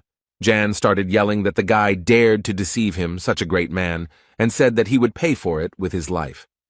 Li punched Wei in the stomach and asked him what he was talking about. adding that he had always made money by deceiving others. Gan was so angry that he used his abilities, and Yang flew back several meters. A few seconds later, Wei fell onto the construction debris and began to groan in pain, and Gan looked at him calmly. Li said that each of them needed to be taught a lesson, and then asked how he had lived while he was imprisoned in the demon tower. The guy continued. He said that they had appropriated his relics and wealth and even forged his will. Yan wanted to say something, but Li, with a smile on his face, told him not to worry and noted that in any case he was going to finish them all off. Gan said that it was worth starting with the treasury and then destroying Yan's house, its branches and relics and everything else. Yang Wei, who had been listening very carefully to his opponent, screamed very loudly in horror. He gritted his teeth and thought that this definitely couldn't be happening. The man was very surprised. Yan understood that the manner of speech and behavior were definitely Li's, and the guy was definitely not bluffing, but he couldn't even recognize all his movements. Wei began to understand that it was indeed Li Gang in front of him, but how did he manage to survive and return from the demon tower? Yan thought this was nonsense and said that if it was really Li Gang in front of him, then he had to prove it. The boy looked at Yan, who had risen up and was reading the message that the sacred essence of the Aries constellation, the Jade Emperor, had revealed itself. Li laughed and said that even the sacred entity had graced him with its attention. Yang Wei was not going to leave things as they were. He began to use his special skills. Literally within a few seconds, the young man's entire body was wrapped in chains, and Wei, with a sly smile on his face, asked Li if he still considered them weaklings. He said that he didn't know how Gan survived in that tower, and began to use the sovereign skill and heavenly weapon. Li Gang watched all this calmly, and then calmly said that he was impressed by the Emperor's strength. Yang Wei gritted his teeth and angrily told the guy to quickly shut his mouth. He began to send a huge number of swords towards Li Gan, and said that it was time for him to die. In just a few minutes, the young man was completely covered in swords. Yang Wei looked at the huge mountain with his brows furrowed, and thought that he had succeeded. He started walking towards the mountain with swords, and said that it was amazing that Li was able to get out of the tower, but his self-confidence had not gone away. Jan said that challenging someone who had gained experience all these years through his followers was at the very least reckless. Wei began to smile sarcastically, and asked if it was true that Gan thought that they had been standing still for all these 20 years. Then the mountain of swords began to crumble in different directions, as if someone was taking the swords apart. Yang Wei was very scared. Beads of sweat appeared on his face. His pupils narrowed very much, and he thought that this could not be. Li finally got out of the difficult trap and punched Yan right in the face with all his might. He flew several meters and fell onto some debris from building materials. Yang was shaking with fear and thought about how Li got out of there alive and asked if it was true that it was Li Gang in front of him. The young man put his foot on Jan's stomach and noted with joy that he finally recognized him. Wei wheezed in pain, and Gan said that he came for their souls, and then added that they should prepare for the worst. Li covered his nose with his hand and told his opponent that his weapons smelled strongly of shit. Yang Wei looked at Li and thought that this level of regeneration was impossible even for the Aquarius constellation, which possessed healing skills. System messages appeared in front of Li, and he told Yan that thanks to him, he became even stronger. He leaned down in front of Wei and asked him why they didn't try out his new skill. Yan started shouting for Li to stop.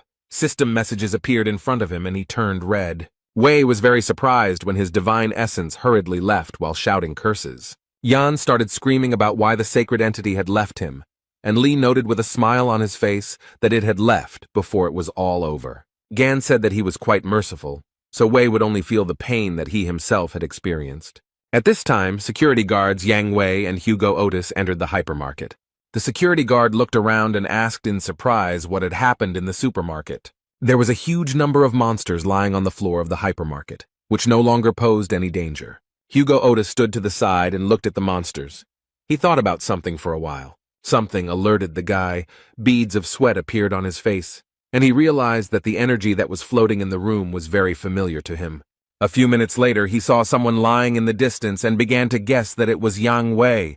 Hugo realized that this was Li Gang's doing, since he was always causing trouble, and the guards were saying that something was wrong here, since Yang Wei's energy was coming from below. One of the guards noted that Jan's aura was very weak, and the second began to suspect something. Hugo Otis came closer and asked the guys if they could step back a little. He began to use his powers. A few seconds later, the man jumped into the crater where Yang Wei's body lay. What Hugo saw shocked him. He immediately realized that this was definitely the work of Li Gan. Yang Wei was foaming at the mouth, and there was a note on his body indicating that he had gone to the pigsty. Hugo wondered what kind of trouble he would cause this time. The young man stood in front of a huge, pompous building and hummed a cheerful melody. Li Gang said that it was now clear where the man kept his stolen relics. He entered the building, began to look around, and said that this guy seemed to be trying to make himself out to be a god of treasures. Too much show. The young man looked to the side and thought that he could smell his relics coming from that side. He came closer to them and realized that they were all fakes. The clothes were taken from his house, but the weapons were clearly fake. What the guy saw left him in a state of great shock, and he could only sigh. There was a toothpick lying on the red velvet pillow, and on the card was an inscription stating that it had been used by Li Gang. The guy put his hands on the glass cube and said that his baby had finally been found. The people who were in this museum began to look at the strange young man in shock. A few minutes later, the alarm started to sound, and the light started to glow red. The guards started running and broadcasting information on the radio that they had a robber, and that all the guards needed to head to Sector B. Li Gang stood next to the broken cube. There were shards of glass on the floor. He was holding a toothpick in his hands. The young man was surrounded by a huge number of guards, who shouted at him to slowly put the object down and surrender. Li Gang continued to hold the toothpick in his hand and said that he didn't want to do it. The man smiled, used his special power, and simply waved the toothpick up and down. Something incredible began to happen to the guards, as if they were being lifted by an unprecedented force. Li laughed and said that old familiar things are the best and looked at the toothpick. A system message appeared in front of the guy saying that he had discovered a relic. From the system message, the guy learned that the toothpick had turned into a lump of slime and he could give it his trait. The lump smiled, and the guy, also smiling, asked him if they should go to the exit. The guy took a few steps and saw the doors. A system message appeared in front of him that he felt a strong aura of the relic of the constellation Aries. Li Gan's eyes lit up and he said that he felt a bit sorry to leave here empty-handed. The young man put his hand on the door handle and said that it was an exciting moment to receive the award. Hugo Otis was very scared. There were beads of sweat on his face. He asked if he was accidentally late. People started running out of the building, shouting something unintelligible, and Hugo watched everything that was happening. People were shouting that there were explosions all over the building and that everyone should run away, and the man folded his fists and started saying something to Gan. Li, dragging a huge bag behind him, patted his stomach and said that he was a bit hungry. Hugo Otis wrinkled his forehead. Beads of sweat appeared on his face, and he called out to Li Gan very loudly. He was very surprised, as he was not prepared to see Thexu here, as he called Hugo. The man started running towards the building with tears in his eyes, shouting that he was a bastard. Li Gang just laughed loudly and said that he did everything for the sake of old friendship. Hugo grabbed the guy who came out of the building with Li and told him that if he was alive, then he should have found him, but he was doing God knows what. The man asked if everything was okay with his leg and noticed that there was no aura coming from him, and asked where he had been all this time. And Li looked at this with surprise. He kicked Hugo in the face and asked how he could not recognize a face and called the man names. Otis sat on the ground, and Li asked the man if he wanted to die and wondered how he dared to confuse him with anyone else. The man held his face and looked in surprise at the young man standing in front of him. Hugo saw a clot of mucus on the boy's shoulder and asked if it was all true. Li began to laugh heartily and said that Taixu needed another beating. The man very quickly got up from the ground and threw himself on the guy's neck, but Gan didn't like all this very much. Otis was crying and began to ask Li if he was alive. He was wondering if it was really Gan in front of him. He hung in the young man's arms and sobbed bitterly, his face turned blue, all of which Li did not like very much. The guy threw him off and asked how he dared to rush at him so suddenly, adding that it was disgusting. Hugo replied that it was indeed Li in front of him, and a system message appeared in front of Gan, stating that the essence of the Sagittarius constellation had manifested itself. The guy looked at the essence of the Sagittarius constellation in surprise. Beads of sweat appeared on his face. Hugo was scared. He frowned and didn't understand what was happening, but Li was calm. The men looked at the essence of the Sagittarius constellation and thought about why it appeared. Li began to think about what had happened when a message appeared in front of him that the sacred entity Apollo was doubting the truth of Gan's survival. There was also a message that Apollo was offering to verify this. Otis asked how to do this. Gan read that Apollo was aiming his arrow at Li Gan and would say that everything would become clear when he shot him. The guy wanted to get rid of the god. Li was surprised that the entity, upon meeting a person, immediately pointed a weapon at him, and Hugo calmed him down, saying that everything was fine, and Apollo did not want to offend him. Gan clarified that everything was indeed fine, and then said that they should continue where they started. The man immediately remembered the phrase about Li saying that he would finish him off, and then adding that they would see each other soon. Li said that when he returned from the Demon Tower to find his house sold, his property stolen, and his relics gone, Hugo began to stutter. Gan made a fist and told the man to let him hit him just once. Without receiving an answer, Li hit Hugo, who, with a smile on his face and tears in his eyes, said that it was definitely gone in front of him, but he himself thought that he had hit him very hard. Security guards began to emerge from the building, shouting that the offender needed to be found and captured, and that he had to return the relics. Li remembered being followed and the man asking him if he had stolen something. The young man pointed to the bag and calmly said that he hadn't taken anything special, just a couple of trinkets. Hugo was very surprised and asked Li if he had stolen the relics from Yang Wei's storage, and he agreed. The man grabbed the guy by the lapels and said that there was nothing cool about it, and Li just laughed cheerfully. One of the guards told the man that they needed to catch the thief right away, but he replied that he was beyond their reach. And then he noticed that the rascal definitely couldn't handle him, even though everyone thought he was quite strong. The guard was very surprised. Suddenly a very strong wind arose, which began to swirl the green leaves. Hugo was very surprised. At this time, a huge, muscular beast began to jump from the roof of the building. All this happened in complete silence. The head of the guard bowed his head, frowned. Beads of sweat appeared on his face, and he said that he was here. The avatar of the constellation Aries, the beast of abundance, whose name is Pishu, landed on the earth. The men looked at the huge beast, and Li Gang read the system message. It warned that Pishu could steal money and relics. Li Gang looked at the beast calmly, and Hugo Otis was very scared. He said that it was very bad that the avatar of Aries appeared.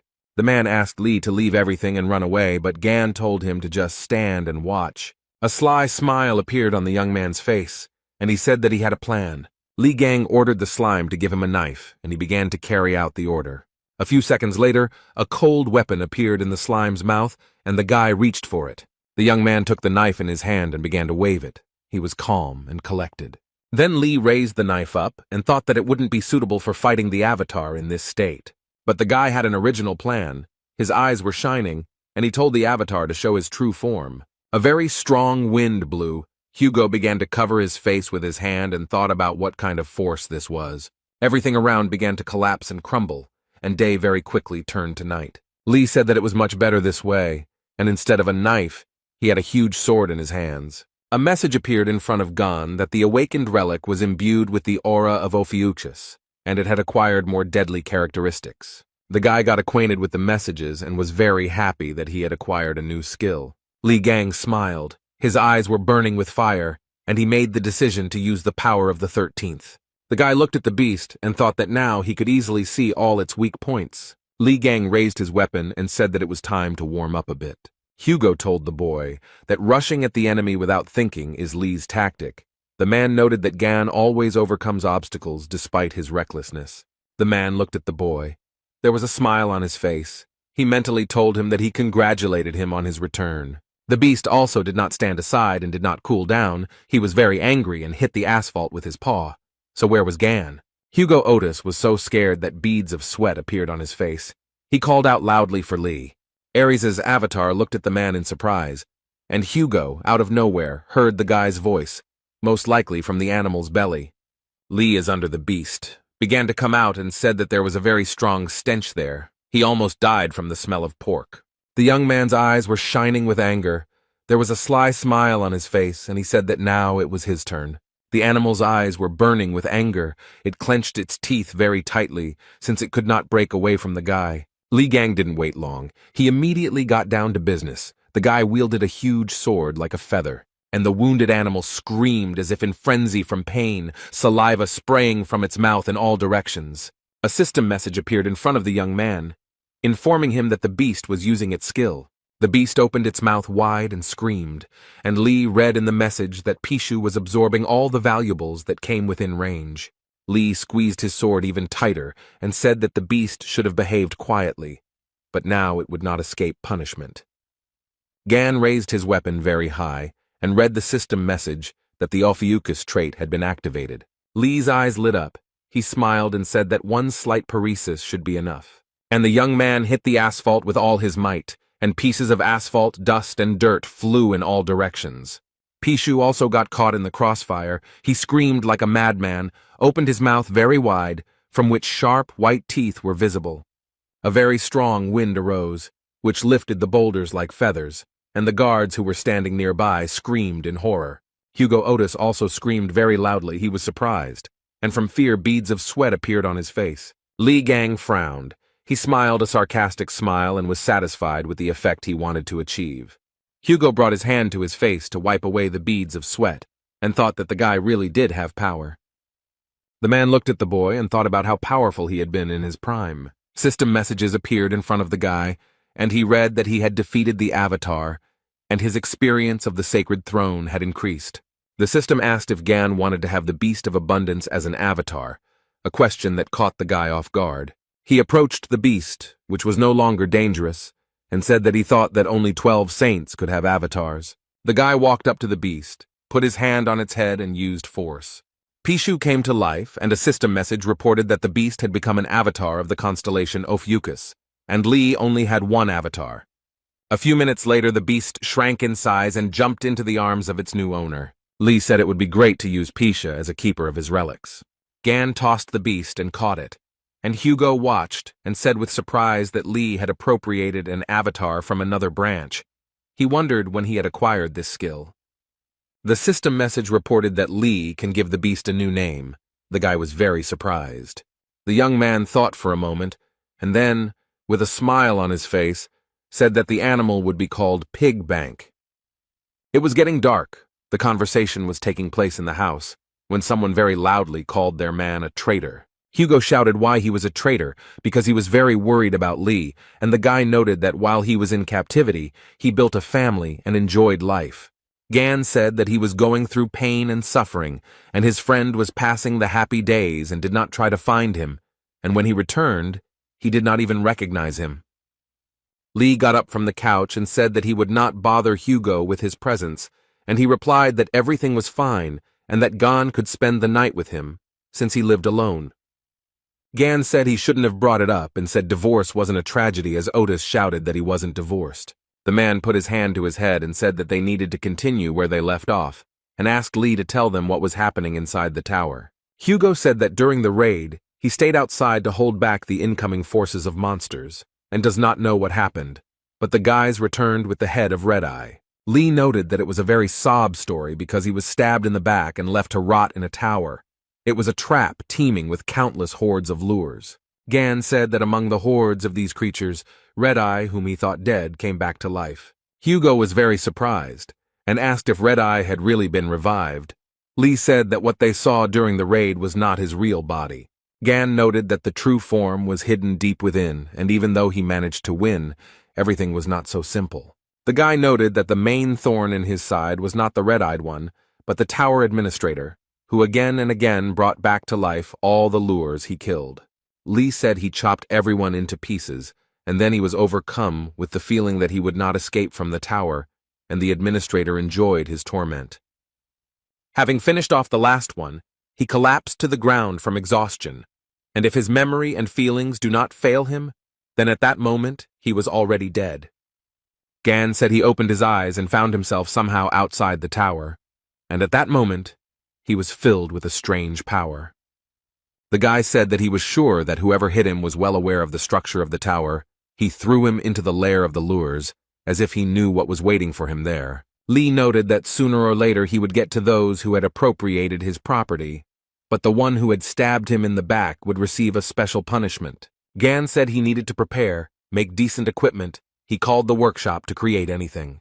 The young man looked through the system messages and muttered something under his breath.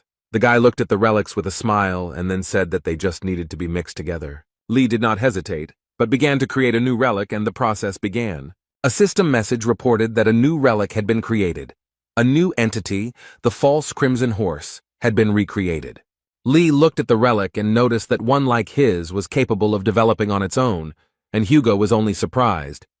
The man began to look closely at the relic and said that it was very valuable, so its design was simply disgusting. Lee screamed. Was Hugo making fun of him? Didn't he see how much material he had poured into this subject? Gan said that he had been thinking about making something for Otis with the remaining materials, but now he suddenly changed his mind. Hugo immediately said that the item had an elegant design.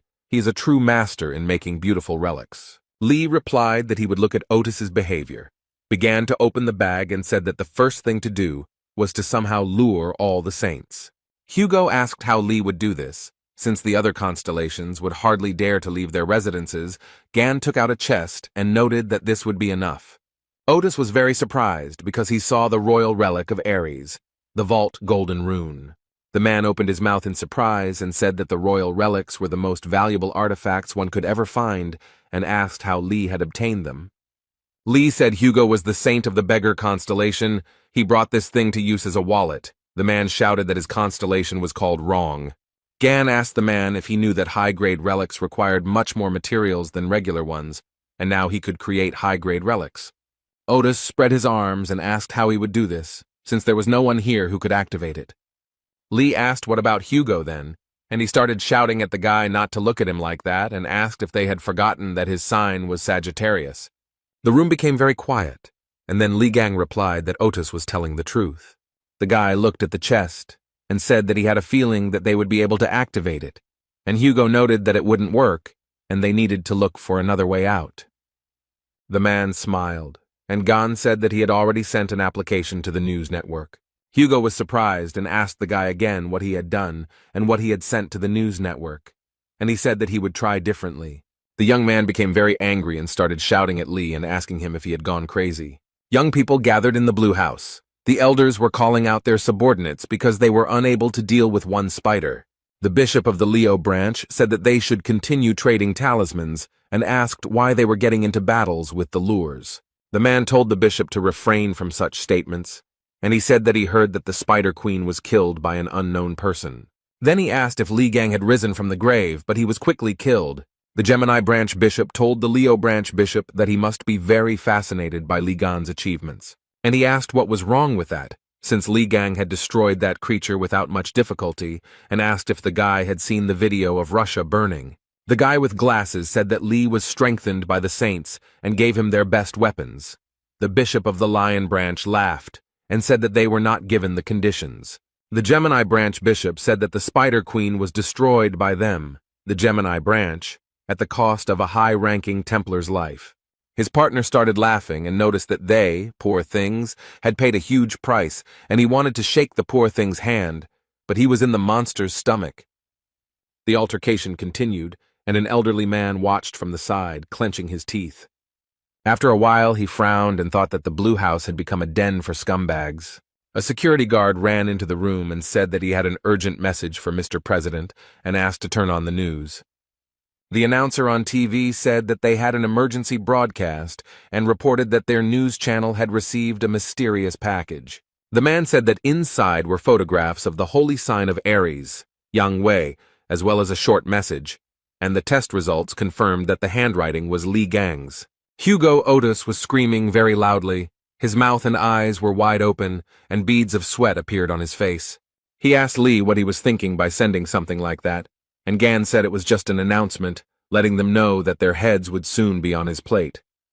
Hugo clutched his head and said that Yang Wei's death itself was a huge problem, and Lee made it worse with his message. The guy lowered his head and calmly said that Yang Wei was not dead as everyone thought. Otis was very surprised, and Lee added that, to be more precise, it was hard to call Jan alive. Hugo didn't understand anything. He opened his eyes and mouth in surprise. Beads of sweat appeared on his face. The guy picked up the stuffed toy and told Otis that it was Yang Wei. The man thought that Li Gang was a complete scumbag. The man gritted his teeth and stuttered, asking if this toy was really Yang Wei. Lee replied that thanks to recent battles, his skills had improved slightly, and he had sealed his astral body into a toy. Hugo was very surprised. He could not believe that something like this was possible. and Lee said that this was not the main thing and gave the man a dagger. Gan told Otis that this was the dagger that was stabbed into his back, the weapon that was the reason for his imprisonment. Hugo took it in his hand and thought that this was the object that almost caused Gan's death, and the dagger, judging by its shape, was far from ordinary. Otis said that if Lee was injured by him, then it was definitely not Yang Wei. The guy asked if maybe he should apologize to Yang then. Gan told Hugo that he was going to visit the shopping mall, and then asked why he needed to do so. Lee replied that the pig said that she had seen a blade with a similar shape there, and asked Otis to lend him some clothes, which he did not refuse. The young man quickly changed his clothes and told slave number 2 to protect the house, and the man asked if he had slave number 1.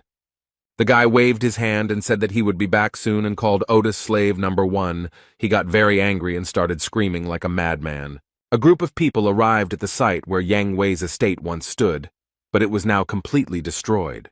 The girl said into the earpiece to Miss Sacred Aquarius that as expected. But the constellation of Aries has not been there for a long time. The aura of the sacred essence is not felt. Miss was just taking a bath, and with a smile on her face asked where he could have disappeared to. The security girl said that he most likely took his property and intentionally disappeared somewhere, and added that everything was very bad if he made deals with other saints. Sophie Mard was wondering where the bald, fat man had run off to, and the security guard asked if Yang Wei had been kidnapped by Li Gang, since there were rumors that he had returned. Miss Saint Aquarius began to laugh very cheerfully after these words.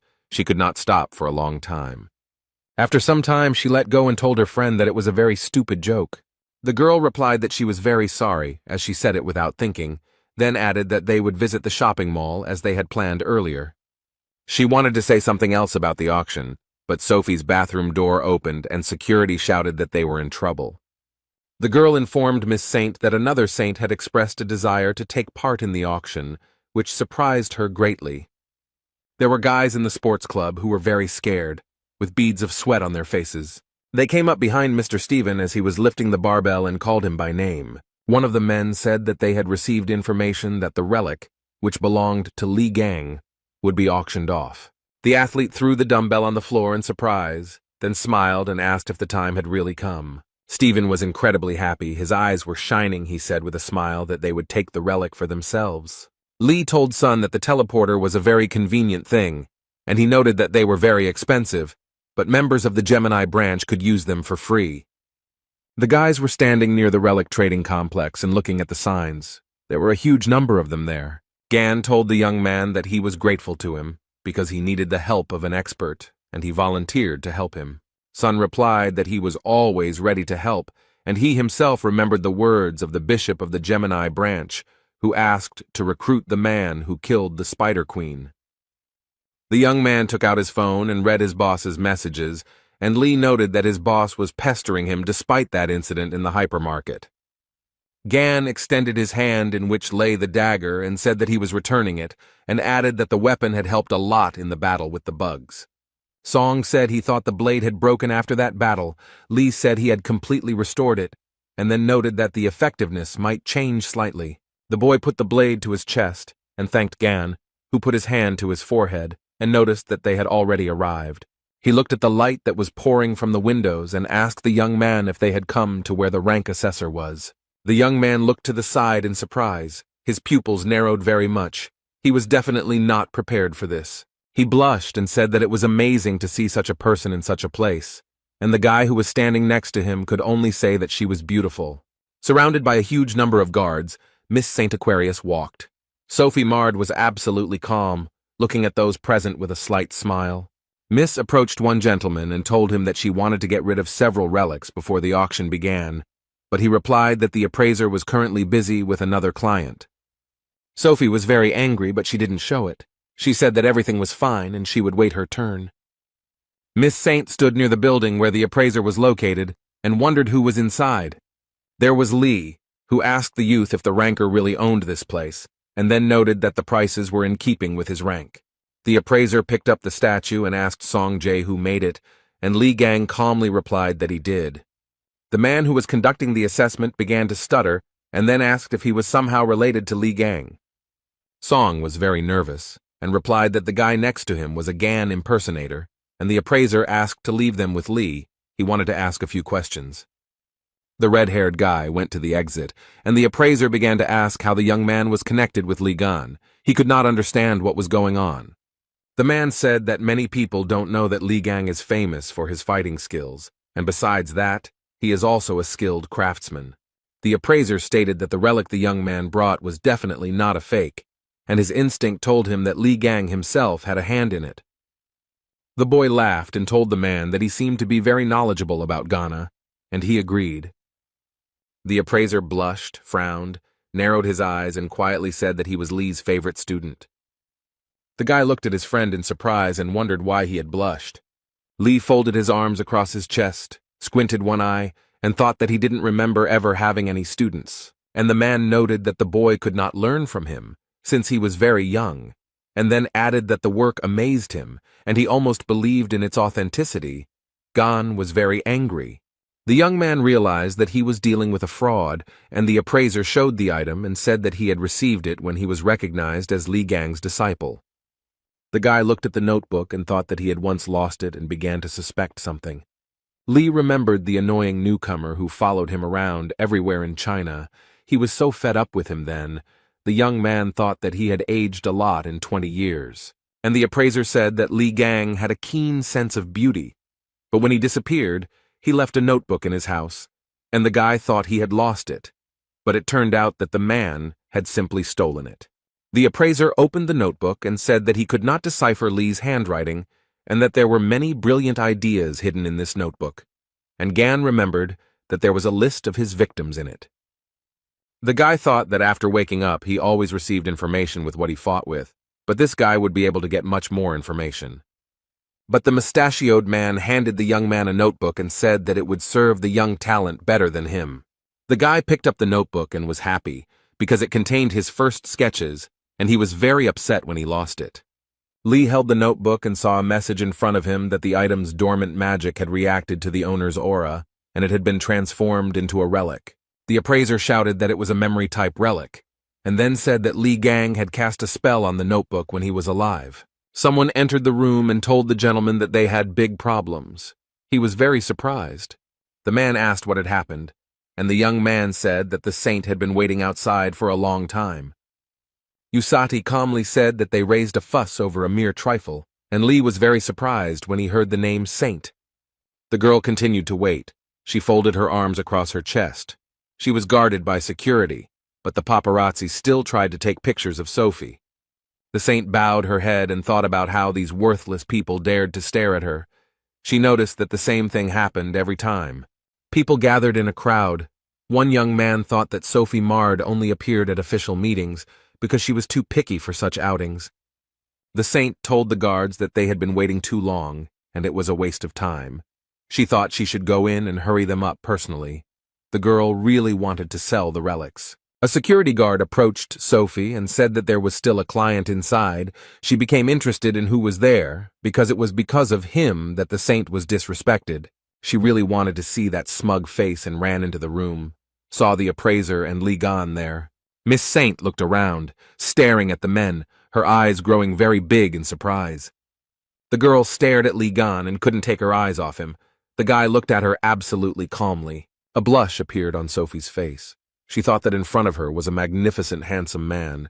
She wanted to look at him a little closer. Literally a minute later, a snake appeared before the beauty's eyes, its eyes burning with fire. The saint was very frightened. Her mouth opened in surprise, and the pupils of her eyes became like dots. The girl was so frightened that she couldn't stand on her feet and fell to her knees. The guards immediately ran up to her and started asking if everything was okay. Sophie's face broke out in beads of sweat as she thought about the terrifying aura she had just felt. Miss Saint felt as if hundreds of poisonous snakes were coiled around her body. Sophie realized that she needed to run away from here quickly and turned towards the exit, and people started shouting after her. The appraiser wondered why Saint had run away, and Lee noted that the girl had become unwell. A system message appeared in front of Gan, indicating that a subordinate of another sacred entity had approached him. He thought that this was not the same as magical power. He clenched his hand into a fist and read that divinity was necessary to maintain the powers of the sacred entity.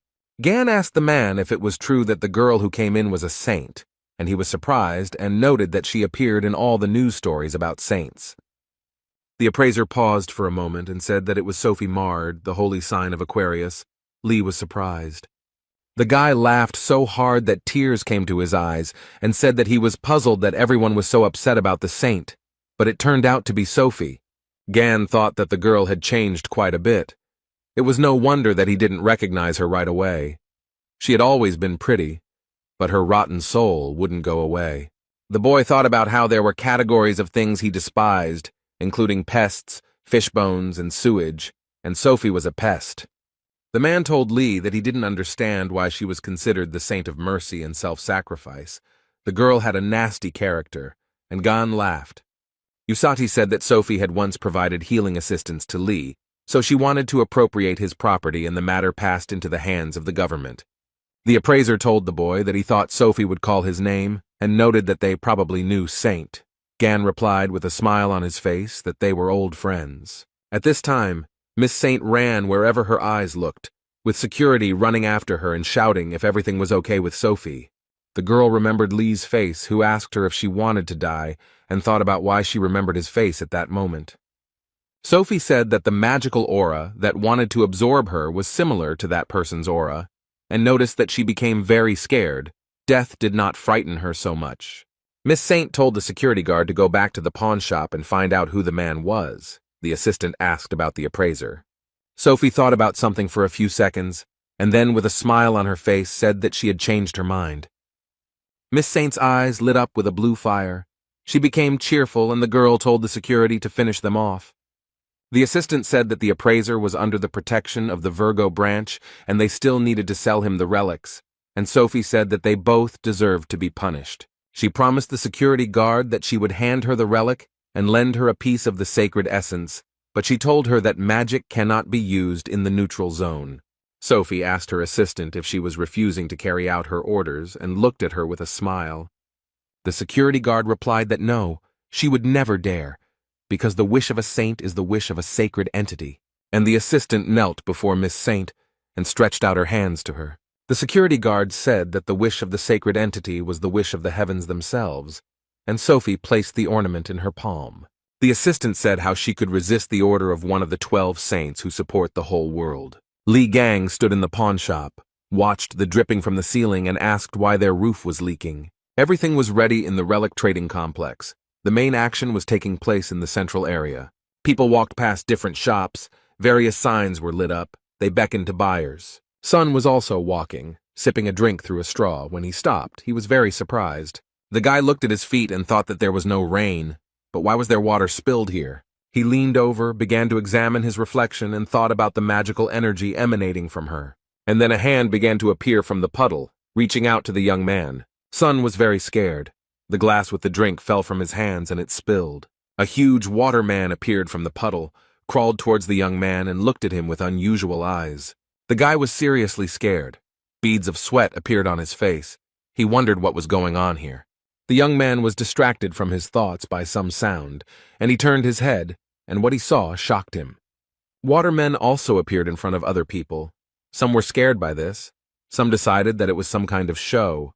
Miss Saint was watching everything that was happening. She just laughed merrily because she liked this performance. Sophie decided to use such an ability as a duplicate mirror. A strong wind blew. The girl was very pleased with herself and noted that the summoned creatures could only match the rank of the Templars, but problems could arise if an entire army of bugs attacked them. There was a serious security guard named Sophie standing nearby. Sun saw her and started calling her, but she pretended not to hear anything. The guy started yelling at her about why she was using combat skills in the neutral zone and demanded that she stop doing it immediately. The girl calmly said that this was the order of the saint, so he shouldn't worry. This answer surprised Sun very much. The security guard said that she was acting at the will of the gods and began to activate the relic. The guy was very scared. He screamed very loudly that this shouldn't be done and put his hand forward. But the young man was not strong enough to prevent the activation of the relic, and the negative process was launched. The water seemed to be playing with people. It covered them, took them into its merciless captivity. Sophie told the assistant that the job was done perfectly, and she would deal with the guy from the relic appraisal point, and the security told her to grab the appraiser. The red-haired guy was also captivated by the water. He was in water bubble and understood that he had to act. Sun knew he needed to get out of there as soon as possible before he lost consciousness. The young man became very ill, and from the lack of oxygen, his pupils became like dots. At that time, Lee was in the pawn shop and looking at the huge wet spot, which was only growing in size. An appraiser approached him and reported that something was happening outside. He noted that he felt strange flows of magic. Suddenly the water gushed out in a huge stream. It not only swept away everything in its path, but also began to take men captive. Li Gang looked down and looked in surprise at the stream of water that passed by his neck. Literally a second later, the water turned into a blade, and Sophie's assistant stood behind the guy and told him not to move. The young man was not at all afraid. He continued to stand calmly. The girl told him that she had nothing personal, but he dared to offend the saint. Sophie's assistant said that if the guy doesn't want bloodshed, then let him behave calmly. The girl added that the saint had ordered them both to be killed, but if the appraiser offered a sincere apology and bought the relics at a high price, she would put in a good word for him. The man was trapped in the water but did not react to these words at all. Lee said it was not allowed to brandish a knife in public places, and he noted that he had not thought about using a weapon. The appraiser was freed from the water trap. The gun fell to the floor, and Gan told the man to ask for compensation for the damage caused.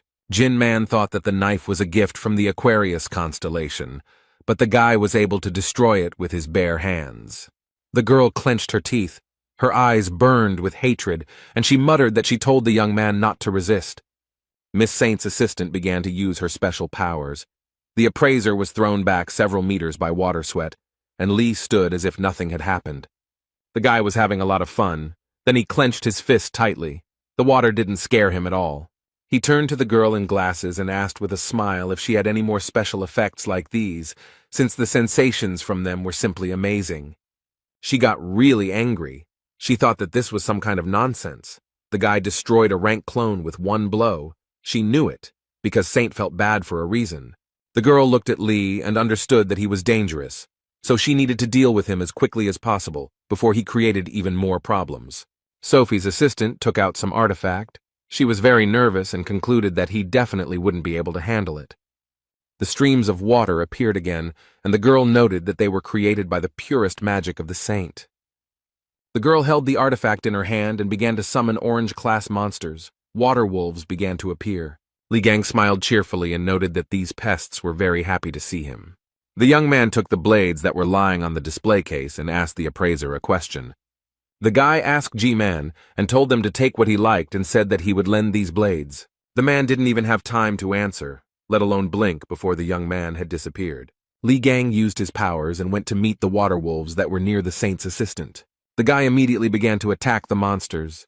He was happy like a child and said that these daggers were very good. The water wolves' faces were distorted, and Lee said he had the feeling that they were no stronger than yard dogs. He understood that it was the weapons. The guy didn't stop. He said he was just planning to have his items evaluated, but he got something much better. A huge number of system messages appeared in front of the young man. His experience was increased, which could not but please. The girl who held the artifact in her hands thought that this couldn't be, because the guy had destroyed the saint's calls so easily. Lee felt a surge of strength and turned his head to tell his assistant Sophie that they weren't finished yet. The girl began to shake with fear. She understood that they were on different levels, and if she tried to attack, she would die immediately. So she couldn't think of anything better to do than run away. But while running away, he said that that wasn't all. Li Gang laughed at her and noted that the idiots who shouted that it was not the end were the most pathetic. G frowned. Beads of sweat appeared on his face. He understood that the person in front of him was not simple and asked the guy if everything was okay with him. Lee didn't have time to answer, as Sun flew into the room and shouted that he had been attacked by a Templar from the Aquarius branch and that he had barely escaped. Gan was glad to see the guy and told him that they had just finished here. Z stuttered and asked what had happened here. The guy began to look at the water wolves, which no longer posed a threat, and said that this was magical energy, similar to the calls of the saint. Lee said that by sending something like this to him, they were giving him resources, but Song said that they had better leave before the next attack. Then G-Man turned to the guys. He asked the guys to wait a minute. They looked at him questioningly. The appraiser thought that 20 years ago he had followed Li Gang and listened to his art, and he clearly remembered how he collected materials after every battle with monsters. The man told Li that he fought like a demon, this crazy fighting style, and timidly asked if it was Gan in front of him. The boy looked G-Man in the eyes and put his finger to his lips. The man frowned, tears flowed from his eyes, and beads of sweat appeared on his face, but he only smiled in response.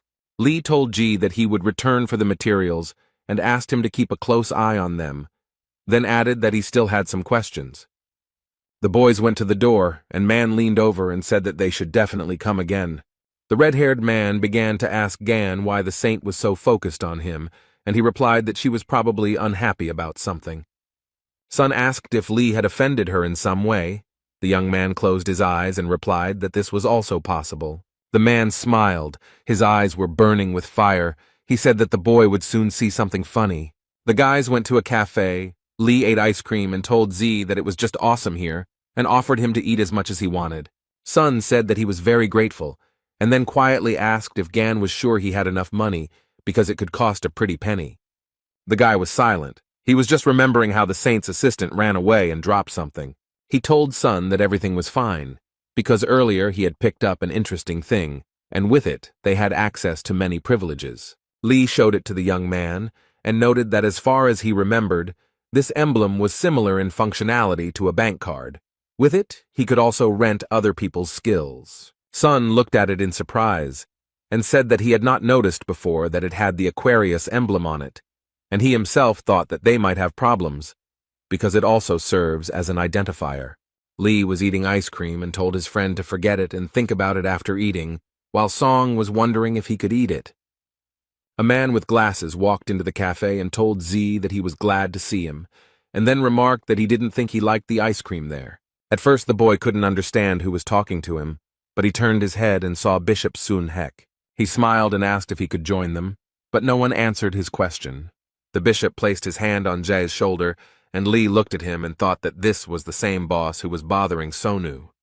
Sun sat down at the table and said that he was glad to meet them, and introduced himself, and then turned to Gan and asked if Z had told him that he was unfriendly. Hek replied that the young man had told him that he had met a truly amazing person who had been able to defeat the Spider Queen, while Yang Wei had failed miserably. Li Gang continued to eat his ice cream, looked at the man, and then asked him what he had to do with all this. The bishop said one of his main tasks is to recruit promising awakened people. The young man was very surprised, and then asked Sun what he could offer him. He laughed and said that one of the 8 relics of Li Gang himself would be auctioned off, and suggested that they continue the conversation and enjoy the auction process.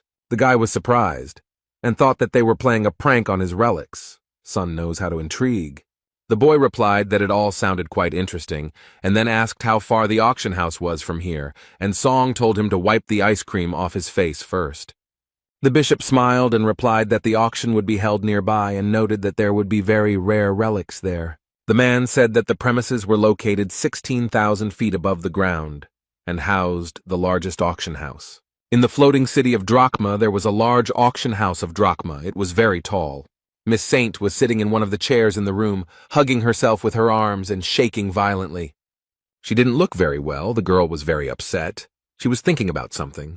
A man sitting nearby and holding a glass of drink in his hands noticed her. He was very angry and told Sophie to get lost if she planned to continue shaking in the corner. The saint looked at the speaker and thought that he was the same stupid and ill-mannered bore, but now she had to control herself. Sophie looked at the huge, muscular man and thought that he was very strong. He was able to surpass Li Gan. There was no place safer than next to him. Stephen Marker said that Li Gang's relic would definitely be his, and the saint would not even dare to lay claim to it. The man went to the exit, and Sophie asked where he was going. He replied that it was none of his business, let her sit and not move. The saint sat, looked out the window, and told herself that she just needed to calm down, and whoever that person was, he would not be able to get in here. Sophie began to look ahead and was very surprised when she saw a familiar silhouette. There was a blond man named Hugo Otis. The girl didn't expect to see him here. The saint smiled and thought that the desired guest had appeared just in time. The man looked around and wondered where Li Gang was. He had disappeared somewhere again. Otis thought that knowing the guy's character, He was sure that he would come here, because the city of Drachma is a real treasure trove of precious relics. Miss Saint crept up behind Hugo and told the man that they hadn't seen him for a long time, and he became scared. And the girl, with a humble smile on her face, began to ask how Hugo Otis was doing. Otis turned his head, frowned, and clenched his teeth. He was not very happy to see Sophie marred. Miss Saint smiled at Hugo and said that she couldn't get through to him.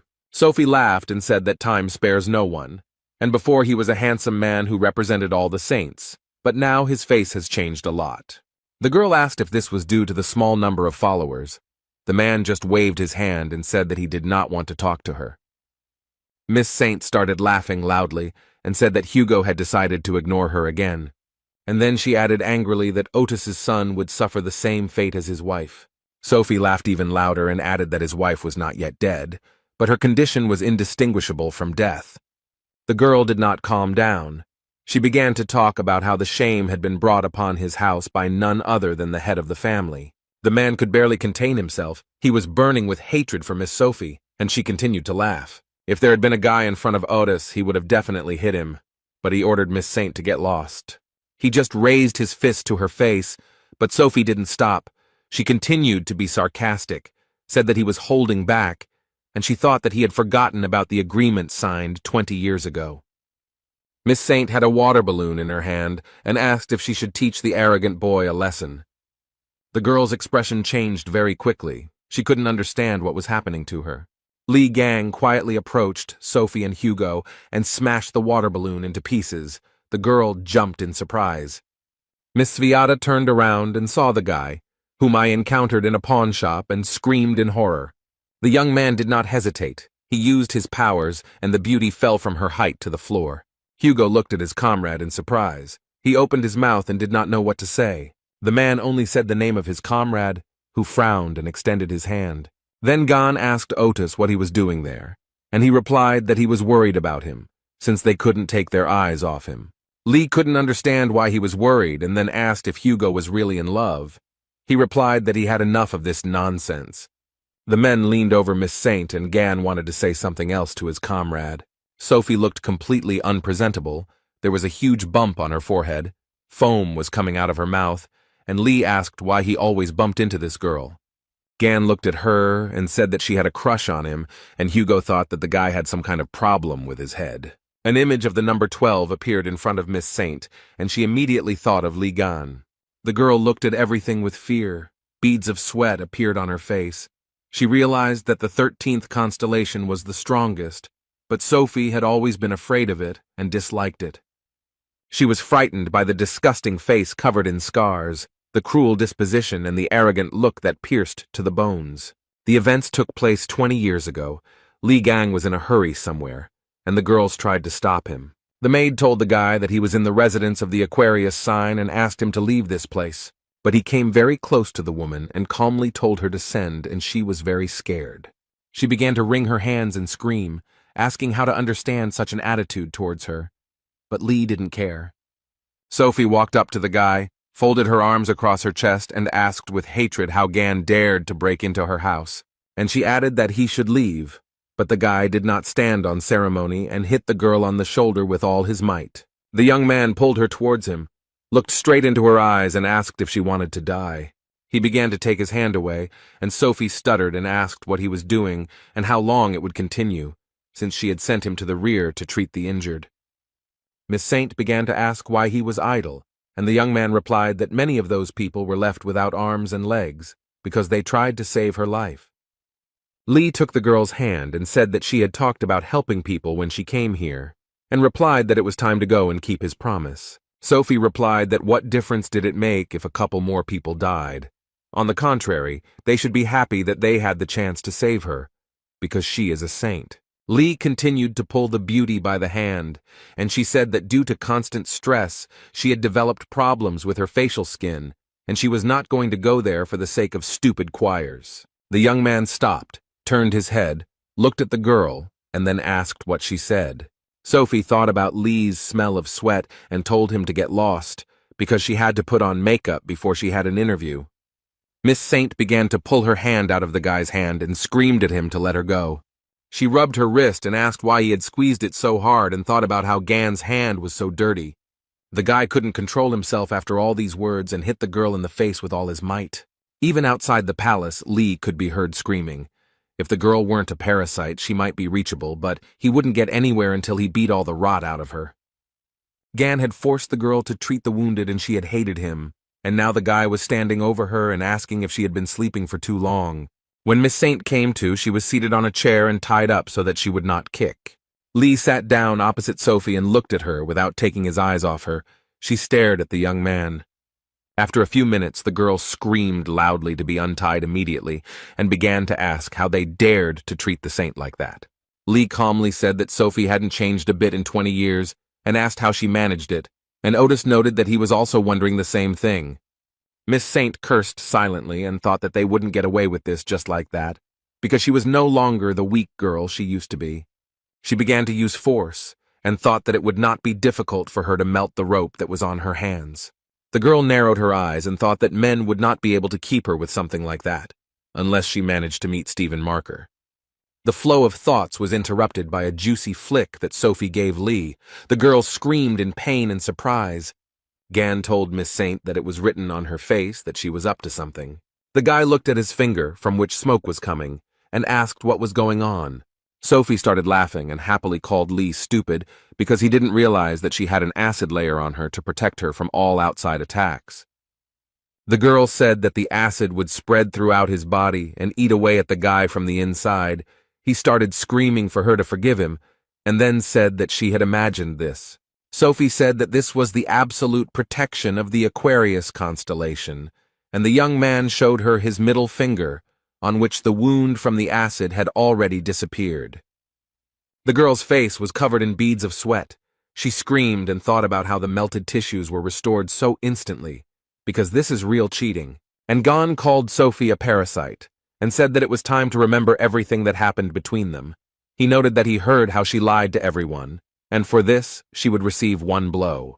The guy noticed that it was she who sent her subordinate to the appraiser, for which 5 more blows are added, and asked what she said to Otis, and said that for this another 50 blows are added. Miss Saint asked Lee to stop, a request that surprised him greatly. But the young man did not listen to the girl, but began to flick her face. She screamed in pain, asking the guy to stop, but he was still as if he had become deaf, and Hugo sat to the side and sipped coffee. Otis thought that Gan was really good at beating the crap out of people regardless of their gender. The fair-haired man was very surprised. He had a wonderful feeling, as it turned out. With each blow from Lee, his level of divinity increased. Gan didn't even think about stopping, and a huge number of system messages appeared in front of him. The man was thinking about what kind of divinity he was building up, and in this Sophie hung her head very low. The girl had a huge bump on her forehead. Foam came out of her mouth, and the guy noticed that she had passed out. Lee read the message that her divinity was unlocked, and the boy said to be reminded of what it was. And before the guy there appeared explanations about what divinity is, how it can be obtained and lost. He scratched his head and thought that now by kicking asses he was taking away their divinity, but he couldn't knock it out of Yang Wei because it wasn't unlocked at that time. The guy looked at his hand and thought that he had to become stronger anyway. Otis asked Gan if he thought he should ask Sophie about the dagger.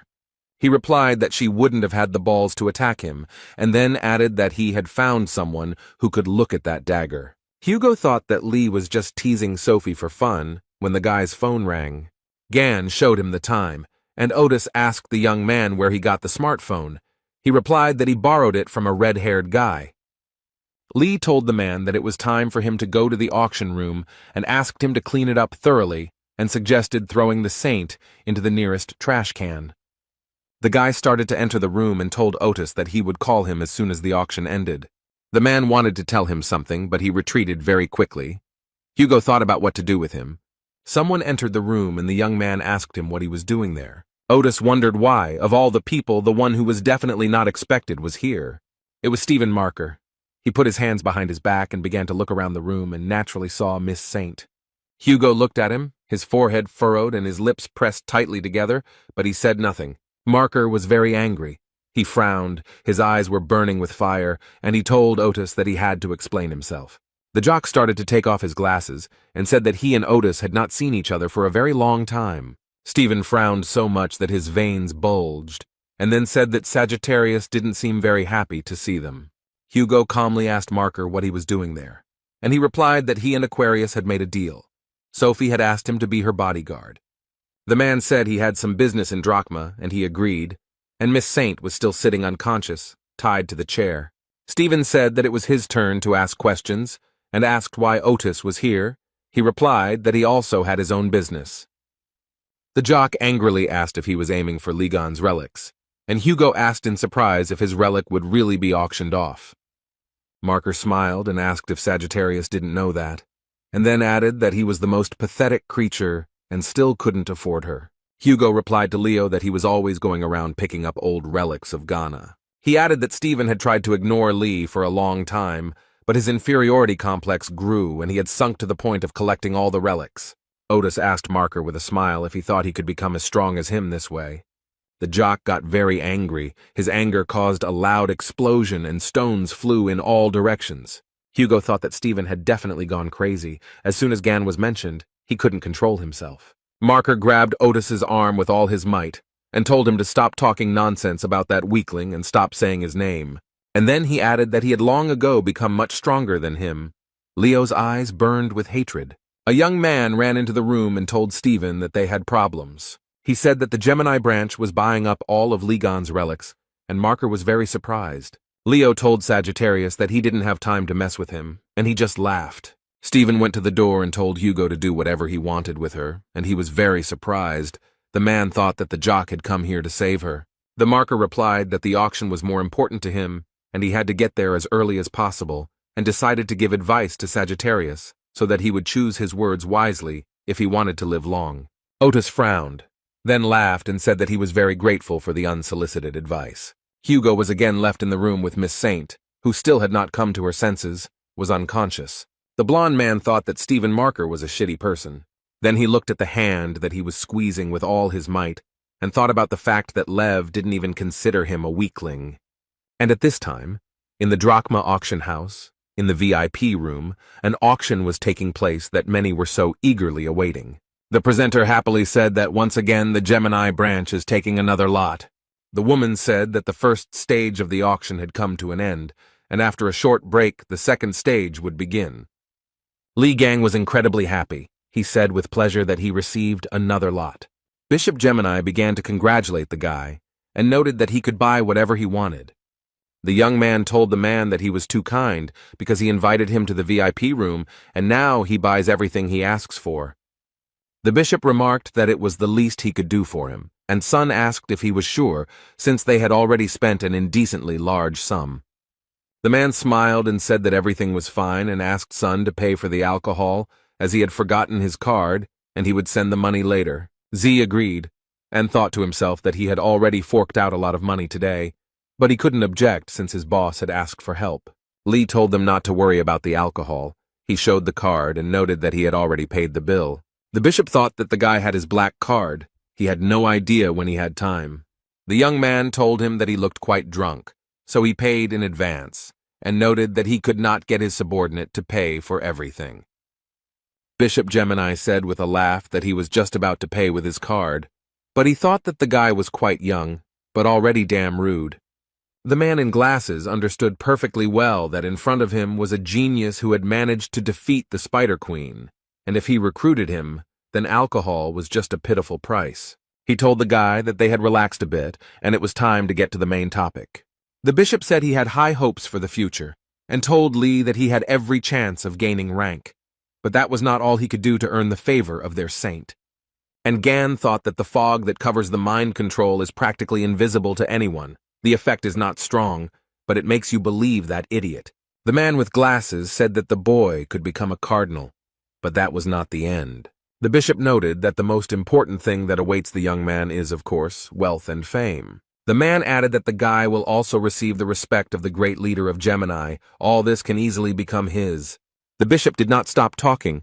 He extended his hand to Lee and told him to take it in order to be reborn as a follower of the constellation Gemini. The young man listened very attentively to the man in glasses without interrupting, and then began to laugh. Lee noted that he had been laughing too much lately, and then noted that that was exactly what Bishop Gemini wanted from him. And then they added that they wanted him to become another lackey of his worthless god. The man could not understand why the man was angry, because he had always behaved with him as expected, and he decided that he needed to change the subject and said that there was a misunderstanding. Someone outside the door said that he had brought them the relic he had won, and the bishop thought that this was very opportune. The man allowed entry, and the girl opened the door and apologized for disturbing him. She congratulated him on the purchase of the item and said that it belonged to Li Gang, also noted that all the certificates were ready. The guy thought that all this was so unusual. Bishop Gemini frowned and asked the boy if he had won one of Li Gan's relics. The young man replied that the man himself told him to choose whatever he wanted, and then added that it was not exactly what he was looking for, but it would certainly be useful to him. The guy with glasses thought that Stephen was obsessed with them, that they couldn't even afford to touch these relics, and said that she already had an owner. At this time, someone started to knock down the doors to the VIP room. He did it with his feet. The person apparently did not have the patience to just knock. Everyone in the room turned their heads to look at the person who had knocked down the door. Stephen Market burst into the room. He frowned, clenched his teeth, wanted to ask something, but fell silent for a second. Leo's pupils became like dots, and he began to ask who dared to touch his relics. Lee looked at the jock, then wondered if Stephen had accidentally laid claim to that relic. The bishop jumped up to Marker and began to ask him for forgiveness, noting that their newcomer had made a mistake due to his ignorance and that they would return the relic to its place. Lev calmed down and said that this time he would close his eyes. He told them to take the relic and put it back where it came from.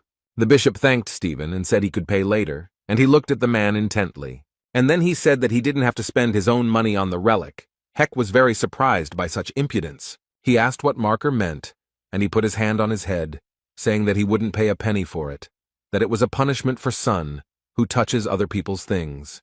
The bishop was shaking with fear, and thought that because of a small mistake, they would be left without tens of millions of dollars. Li Gang turned his head towards the men and asked what the hell they were talking about. He smiled and noted that he had won the auction and all the relics were now his, and if Marker wanted to take them, he had to pay $200 million. Stephen pressed his lips tightly together, frowned, and began to stare at the guy. He started laughing heartily and said that he thought that the Gemini branch was full of cowards, and noted that the guy had balls of steel. Hen thought that the guy couldn't wait to die. Leo pushed the bishop away, went to the young man and said that he liked him like that. Must be a real man. He stopped near the sofa where Lee was sitting and noted that their meeting was not accidental and suggested that they get acquainted. Stephen noticed that when he met interesting people, he always greeted them warmly, and for the young man this would be quite shocking. Gan looked up at his opponent and asked him what he was talking about, while he thought that this guy had managed to slightly increase his strength. He understood that this was to be expected from the constellation Leo. It specializes in battles, which cannot be said about the constellations Aquarius and Aries. Lee looked at Stephen and thought that he would not calm down until he tore someone apart. The young man looked calmly at Marker and thought that he was an evil bastard. The lion approached the young man and used his power against him. It was so unexpected. Songjay started running to help his friend. The guy was very scared. Hen cursed, but he thought that the guy had provoked Stephen Marker, and he frowned, smiled slyly, and said that it was funny, and also added that he hoped that the guy would enjoy the rest of his life in a wheelchair. The jock put his hand on the guy's shoulder and began to press with all his might, and the guy asked what he was doing. The young man smiled and asked Stephen if he was trying to brush dust off his shoulder. The Marker stood and looked at his opponent in surprise. He thought that the blow had hit the target. What had happened then? He asked the guy if he managed to dodge his skill using teleportation, and Gan replied that he didn't understand and added that Stephen was still as slow-witted as he had been. Lee smiled and said that the skill was called Crushing Cliff, and asked if he thought the skill he had developed would work on him. Gan's face changed, and he said that Lev had begged him to teach him and swore that he would use the skill only for good, but now he used it to boast of his strength. The Marker opened his mouth in surprise and asked how he knew everything and who this person was. The guy didn't have time to answer the question, because the auction host appeared in the room and apologized for the delay and noted that bids would be accepted soon. Stephen asked in surprise if it was already time for the second stage, and Lee was thinking that another batch of his relics would be presented again. The jock stood up, pointed his finger at the guy and said that he had a lot of questions for him, but right now he had more important things to do. Marker, leaving, told Lee not to lose the pendant and that he would return for it immediately after the auction. Sun approached Gan and asked if he was okay. He was very scared. Bishop Gemini looked at the guy and thought about how he managed to survive such an attack. Even he can't dodge the saint's skill. He looked at the young man and Zay, who was sobbing loudly, and thought about who was in front of them. The auction host said it was time to begin, and announced that the highlight everyone had been waiting for with such impatience would be presented. She asked if those gathered knew about the Berlin Wolf incident that occurred 24 years ago. The phenomenon of the attracting misfortune appeared on the territory of Germany. It was a real hell, in which not only weapons but also armor melted. The 12 saints could not find a solution. The raids ended in failure. The hero Li Gang appeared, who defeated the invincible monster, and those present have a chance to become the owner of his relic. Stephen gritted his teeth, frowned, and thought about how the relic would finally become his. He had dreamed of this weapon for a very long time. The events took place 20 years ago. Journalists were in a helicopter above the island where the Berlin Wolf appeared. The press reported that 4 days had passed since the arrival of Li Gang, the 13th awakened. No one had come out since then, and the situation was unknown. Several saints tried to go inside to find out what was happening, but it was not an easy task. The man told one of the saints that they were all at their limit, and he looked at the man in surprise. He clasped his hands and thought about how Li Gang was able to get so far, how he could fight that creature. They couldn't get so close to it. The man thought about why he should even feel jealous towards a guy who wasn't even chosen by the gods. What was the difference between him and him? He still couldn't figure out what he was missing. When a guy came up to him and told him that Li Gang had appeared at the exit, the man furrowed his brow. His pupils became like dots, and he thought that this couldn't be. The journalists began to actively spread the news that Li Gang had returned alive. They insisted that the 13th awakened. One had managed to defeat the monster that was considered invincible. The guy returned from the raid as a winner. All eyes were on him. The men stood aside and talked about how Li Gang had once again taken all the credit, and Lev began to laugh and said that he finally understood.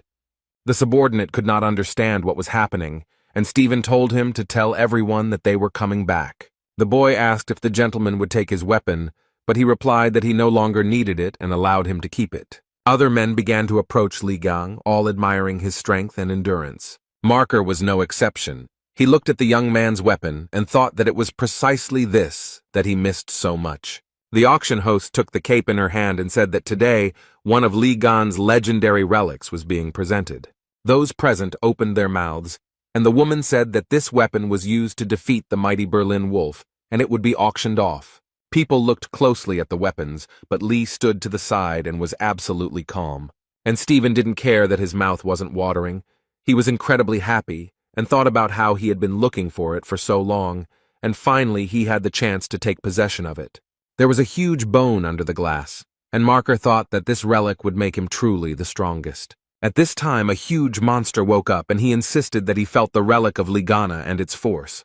The auction host said with a smile on her face that those present could see one of the greatest artifacts and said that it was the bone of a demonic beast. Those present shouted that they could not believe what they were seeing with their own eyes. Someone said that they had read about her in the chronicles. The woman said that this was a powerful relic with historical and practical value and asked who would become its owner. Sun screamed that he couldn't believe that they were going to play a prank on her. Bishop noted that she would go to the constellation Leo, and Gon couldn't even imagine what kind of relic it was. He had actually used it once, but decided to ask Z about it. Lee started to ask something, but the red-haired guy grabbed his head with his hands and screamed at the top of his lungs that it was not the time to discuss anything. Hen was saying that he had to contact headquarters. They couldn't just give up this relic. Song was crying and Gan was mentally calling them names. The auctioneer, with a smile on her face, said it was time to get started and noted that the starting bid was $1 million. Those present quickly raised the stakes, as everyone wanted to own the relic. Li Gang stood to the side and only managed to read the system messages. There were a huge number of them. Sun grimaced and began to shout, why were people suddenly so alarmed, and said that this was a legendary weapon created by the great Li Gang. Z quickly calmed down and calmly said that such a reaction from people was entirely expected. No matter what Li Gang created, the relics were always of the highest quality, and anyone who understands them dreams of getting their hands on them. As for Stephen Marker, he is an ardent admirer of these relics. He is ready to go to the ends of the earth to get them. His incredible power and influence allow him to go very far. Sun said that he was sickened by the fact that Gon's greatest creation would be in Stephen's collection, and the profits would go to Lee Gon's account, and he belonged to the government, and they had to come to terms with that. The man thought about the fact that the money would be transferred to his account regardless of who buys the relic, and the guy began to watch how quickly the stakes were raised. He was interested in how far they could go. Stephen Marker got tired of this mouse fight and shouted that he was betting $1 billion. The room became so quiet that everyone present opened their mouths in surprise. The jock started to descend the stairs and asked sarcastically if everyone had heard his bet.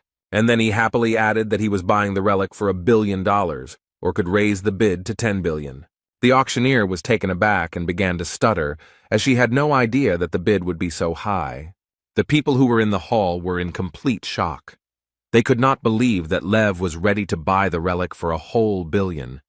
The host started the countdown. Sun started shouting for the bishop to do something, but he understood perfectly well that they had no chance. And Li Gang calmly watched everything that was happening. It seemed like nothing at all upset him. The presenter banged the gavel and loudly announced that the final bet was $1 billion. The cleaners were passing by the room where the auction was being held. One told the other that something had been sold for $1 billion. The second replied that he was very interested in who this crazy person was. The man sighed heavily and noted that workers like them should not even dream of such sums, and said that he wanted something to change. Their wish came true very quickly. The guy saw a huge monster outside the window. One of the guys immediately said that he was taking his words back. The host of the event began to congratulate Stephen Marker, and said that the holy sign of Leo was becoming a new owner. There was a huge number of people in the hall who were happy about Stephen's latest victory. How the room began to collapse right in front of Leo, it was all very unexpected. Marker did not let go of the relic. He raised his head, looked up, and thought about what was happening. The people who came to the auction realized that it was a sign of misfortune, and the monster claimed that he had found a relic. The misfortune bringer stood before Stephen Marker and told him to give him the relic. The monster's eyes were burning with fire, and he opened his mouth wide, from which saliva sprayed in all directions. Stephen continued to hold tightly in his hands the relic that was now rightfully his, and the monster came closer and closer. The man frowned, clenched his teeth, his eyes burned with hatred. He was not going to part with what he had dreamed of for so long. But the monster was not going to lag behind. He followed the man and destroyed everything in his path. The lion began to laugh cheerfully and said that he had never been so happy to see the one who was attracting him before. The man was very happy. He thought that this was a great chance to try out his new toy. Those around him tried to somehow stop Stephen, calling him by name, but he paid absolutely no attention to anything. Sun looked out the window and shouted loudly that the magic tower in the teleportation zone was destroyed. People were very scared. Someone was shouting that if the tower fell down, the island would not withstand it. The elderly man began to shout that it was necessary to stop the tower with all possible force in order to prevent a tragedy. A huge number of men, who were armed to the teeth, began to shout that they would help. They began to talk about the need to combine all their forces in one blow, because this is really very important. Everyone acted together. Some held weapons in their hands, and some used magical powers. Someone from the crowd said that the tower weighed a lot, and they would not be able to destroy it. This was beyond their power. Someone from the crowd shouted for people to run away as the tower began to fall. A very strong wind arose. Such was the fury of Apollo. Dirt, dust, and embers flew in all directions. The man said that everything burned very quickly, in the blink of an eye, and they answered that it was all because of the enormous force. People saw Hugo Otis, who was squirming in the clouds. Despite everything that was happening, he was absolutely calm. The man thought that Leo still hadn't learned to control his powers and that people almost died, but they began to thank him for saving them. Otis looked around and realized that only one skeleton remained of the monster, and he began to get even closer to it. The monster's eyes glowed red, and despite the fact that he had no skin, he looked terrifying. The guess struck Hugo. He clenched his teeth, frowned, and began to understand that the monster was not alone, but there were two of them. A black, viscous substance began to flow out of the monster's mouth. Although it looked like a skeleton from the outside, it was still dangerous. A black, viscous substance flowed in a stream towards the people who were on the street. They could not understand what was happening. It hit all parts of the body, and people looked at everything that was happening with horror. The substance got on the face, hands, it was impossible to get rid of it. Here and there, cries for help were heard. Hugh Otis was very angry. The man was cursing someone with all his might. He was tense, as he was thinking about how to deal with the monster. But he didn't even think of giving up. He opened his mouth wide, from which drool flew in all directions. A little more, and the mouth with sharp teeth would take and swallow Otis, but he only frowned and clenched his teeth. Li Gang came to the aid of the young man. He hit the monster in the side with all his might, and he screamed in pain. The boy fought with the monster and started screaming for Hugo to stop clicking his beak and called him a fool. Otis thanked Gan for sleeping with him and said that he owed him a favor, and the guy was very angry. He asked if his comrade was a combat-type constellation. He began to ask Otis why he was weaker than him, the owner of the craftsman class, and then added that it was scary to leave his comrade unattended. Hugo replied that he had given it his all, and Lee asked if that was why he had almost become dinner for the attractor, and the guys began insulting each other. They would have continued arguing, calling each other names and quarreling for a long time, but they were distracted by a very loud scream. It was Stephen Marker running, holding the artifact in his hands and screaming very loudly. The jock's face was distorted, the veins on his forehead were bulging, and he started screaming about why they were testing a new weapon on him. The boys looked at the monster, whose mouth was drooling in all directions. Lee calmly replied that he had forgotten that there were monsters here. He wanted to say something else. What the guys saw left them in great shock. They looked at everything that was happening in surprise. There were 2 monsters below. Marker was flying towards them and screaming like a madman that no one was allowed to spoil his reunion with the bone of the demonic beast. Gan furrowed his brow and calmly asked why Stephen was wearing his underwear inside out, a question that caught Hugo off guard. And Marker became as if possessed. He screamed like crazy for everyone to quickly get out of his way. He used his sovereign skill and went to fight the monsters, while not letting go of the demonic beast bone. The jock stood with his feet on the ground, laughed and told those pulling him to sit still and not move. Stephen leaned on the bone and said that the monsters were inside a destructive lightning storm. The Marker was extremely happy. He noted that all preparations had already been completed. He was sure that the artifact would help him. The man looked at the one who was pulling him and said that he had previously been in a disadvantageous position. Because of this, he had to counterattack with magical energy. The jock shifted the bone onto his shoulder and said in a satisfied voice that now he wanted to test the true power of this baby. The people who were standing nearby and watching everything that was happening happily said that Stephen Marker was the strongest saint. He even surpassed Ligon's hero. The jock headed towards the puller, and the people shouted at him to destroy it, and then added that they were saved. Stephen swung the artifact at the monster and said that it was time for him to answer for all the mess he had caused. And the man struck the demonic beast with all his might on the head with a bone. And nothing happened. The monster stood calmly, only clenched his teeth. Stephen was perplexed. It became very quiet. After a few seconds, Marker screamed very loudly, his forehead furrowed very hard. And the one who was pulling him understood perfectly well that he was not in any danger, and began to attack the young man who dodged in different directions. The monster realized that the guy with the bone in his hands was not an opponent for him, and began to attack him. The jock wheezed in pain. After a strong blow, he fell down and thought about what happened, why Ligon's weapon didn't work, because there were direct hits on the entraining one. The guys started talking about whether they would be able to get out. The second one noted that they would not, since a sovereign skill was used, and it would take a long time to dispel it. Lee swore that once he got out of here, Stephen would regret being born, and Otis noted that only a moron would throw away such skills.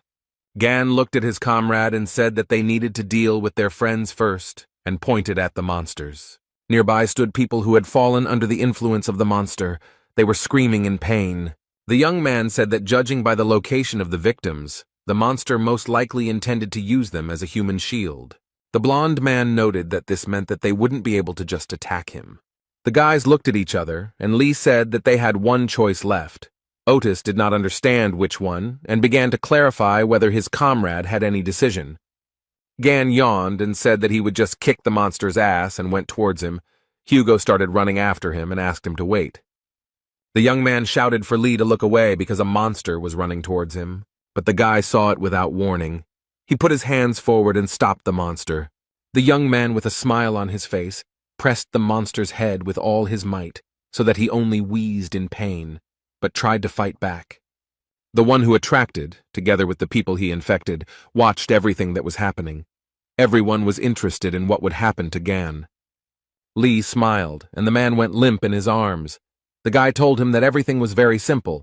Hugo began to ask if he was alive. Gan replied that he simply lost consciousness, and that he did it with the help of his power. Otis lowered his eyes and said that he definitely couldn't eat something like that. The guy laughed and said that from the very beginning he understood that he would do everything alone, since Hugo was of no use. And then he was very offended. The fair-haired man really wanted his comrade to cheer him up a little, but he lowered his eyes and quietly told him to forget everything. Then Otis asked if his comrade was going to rush forward and said he would cover him. Lee was glad and noticed that there was still some of his old fire left in him, and they began their first joint work in such a long time. Gan suggested not to delay and deal with the monster in one go. But first, Lee had to deal with the people the monster had infected and who were fiercely guarding it.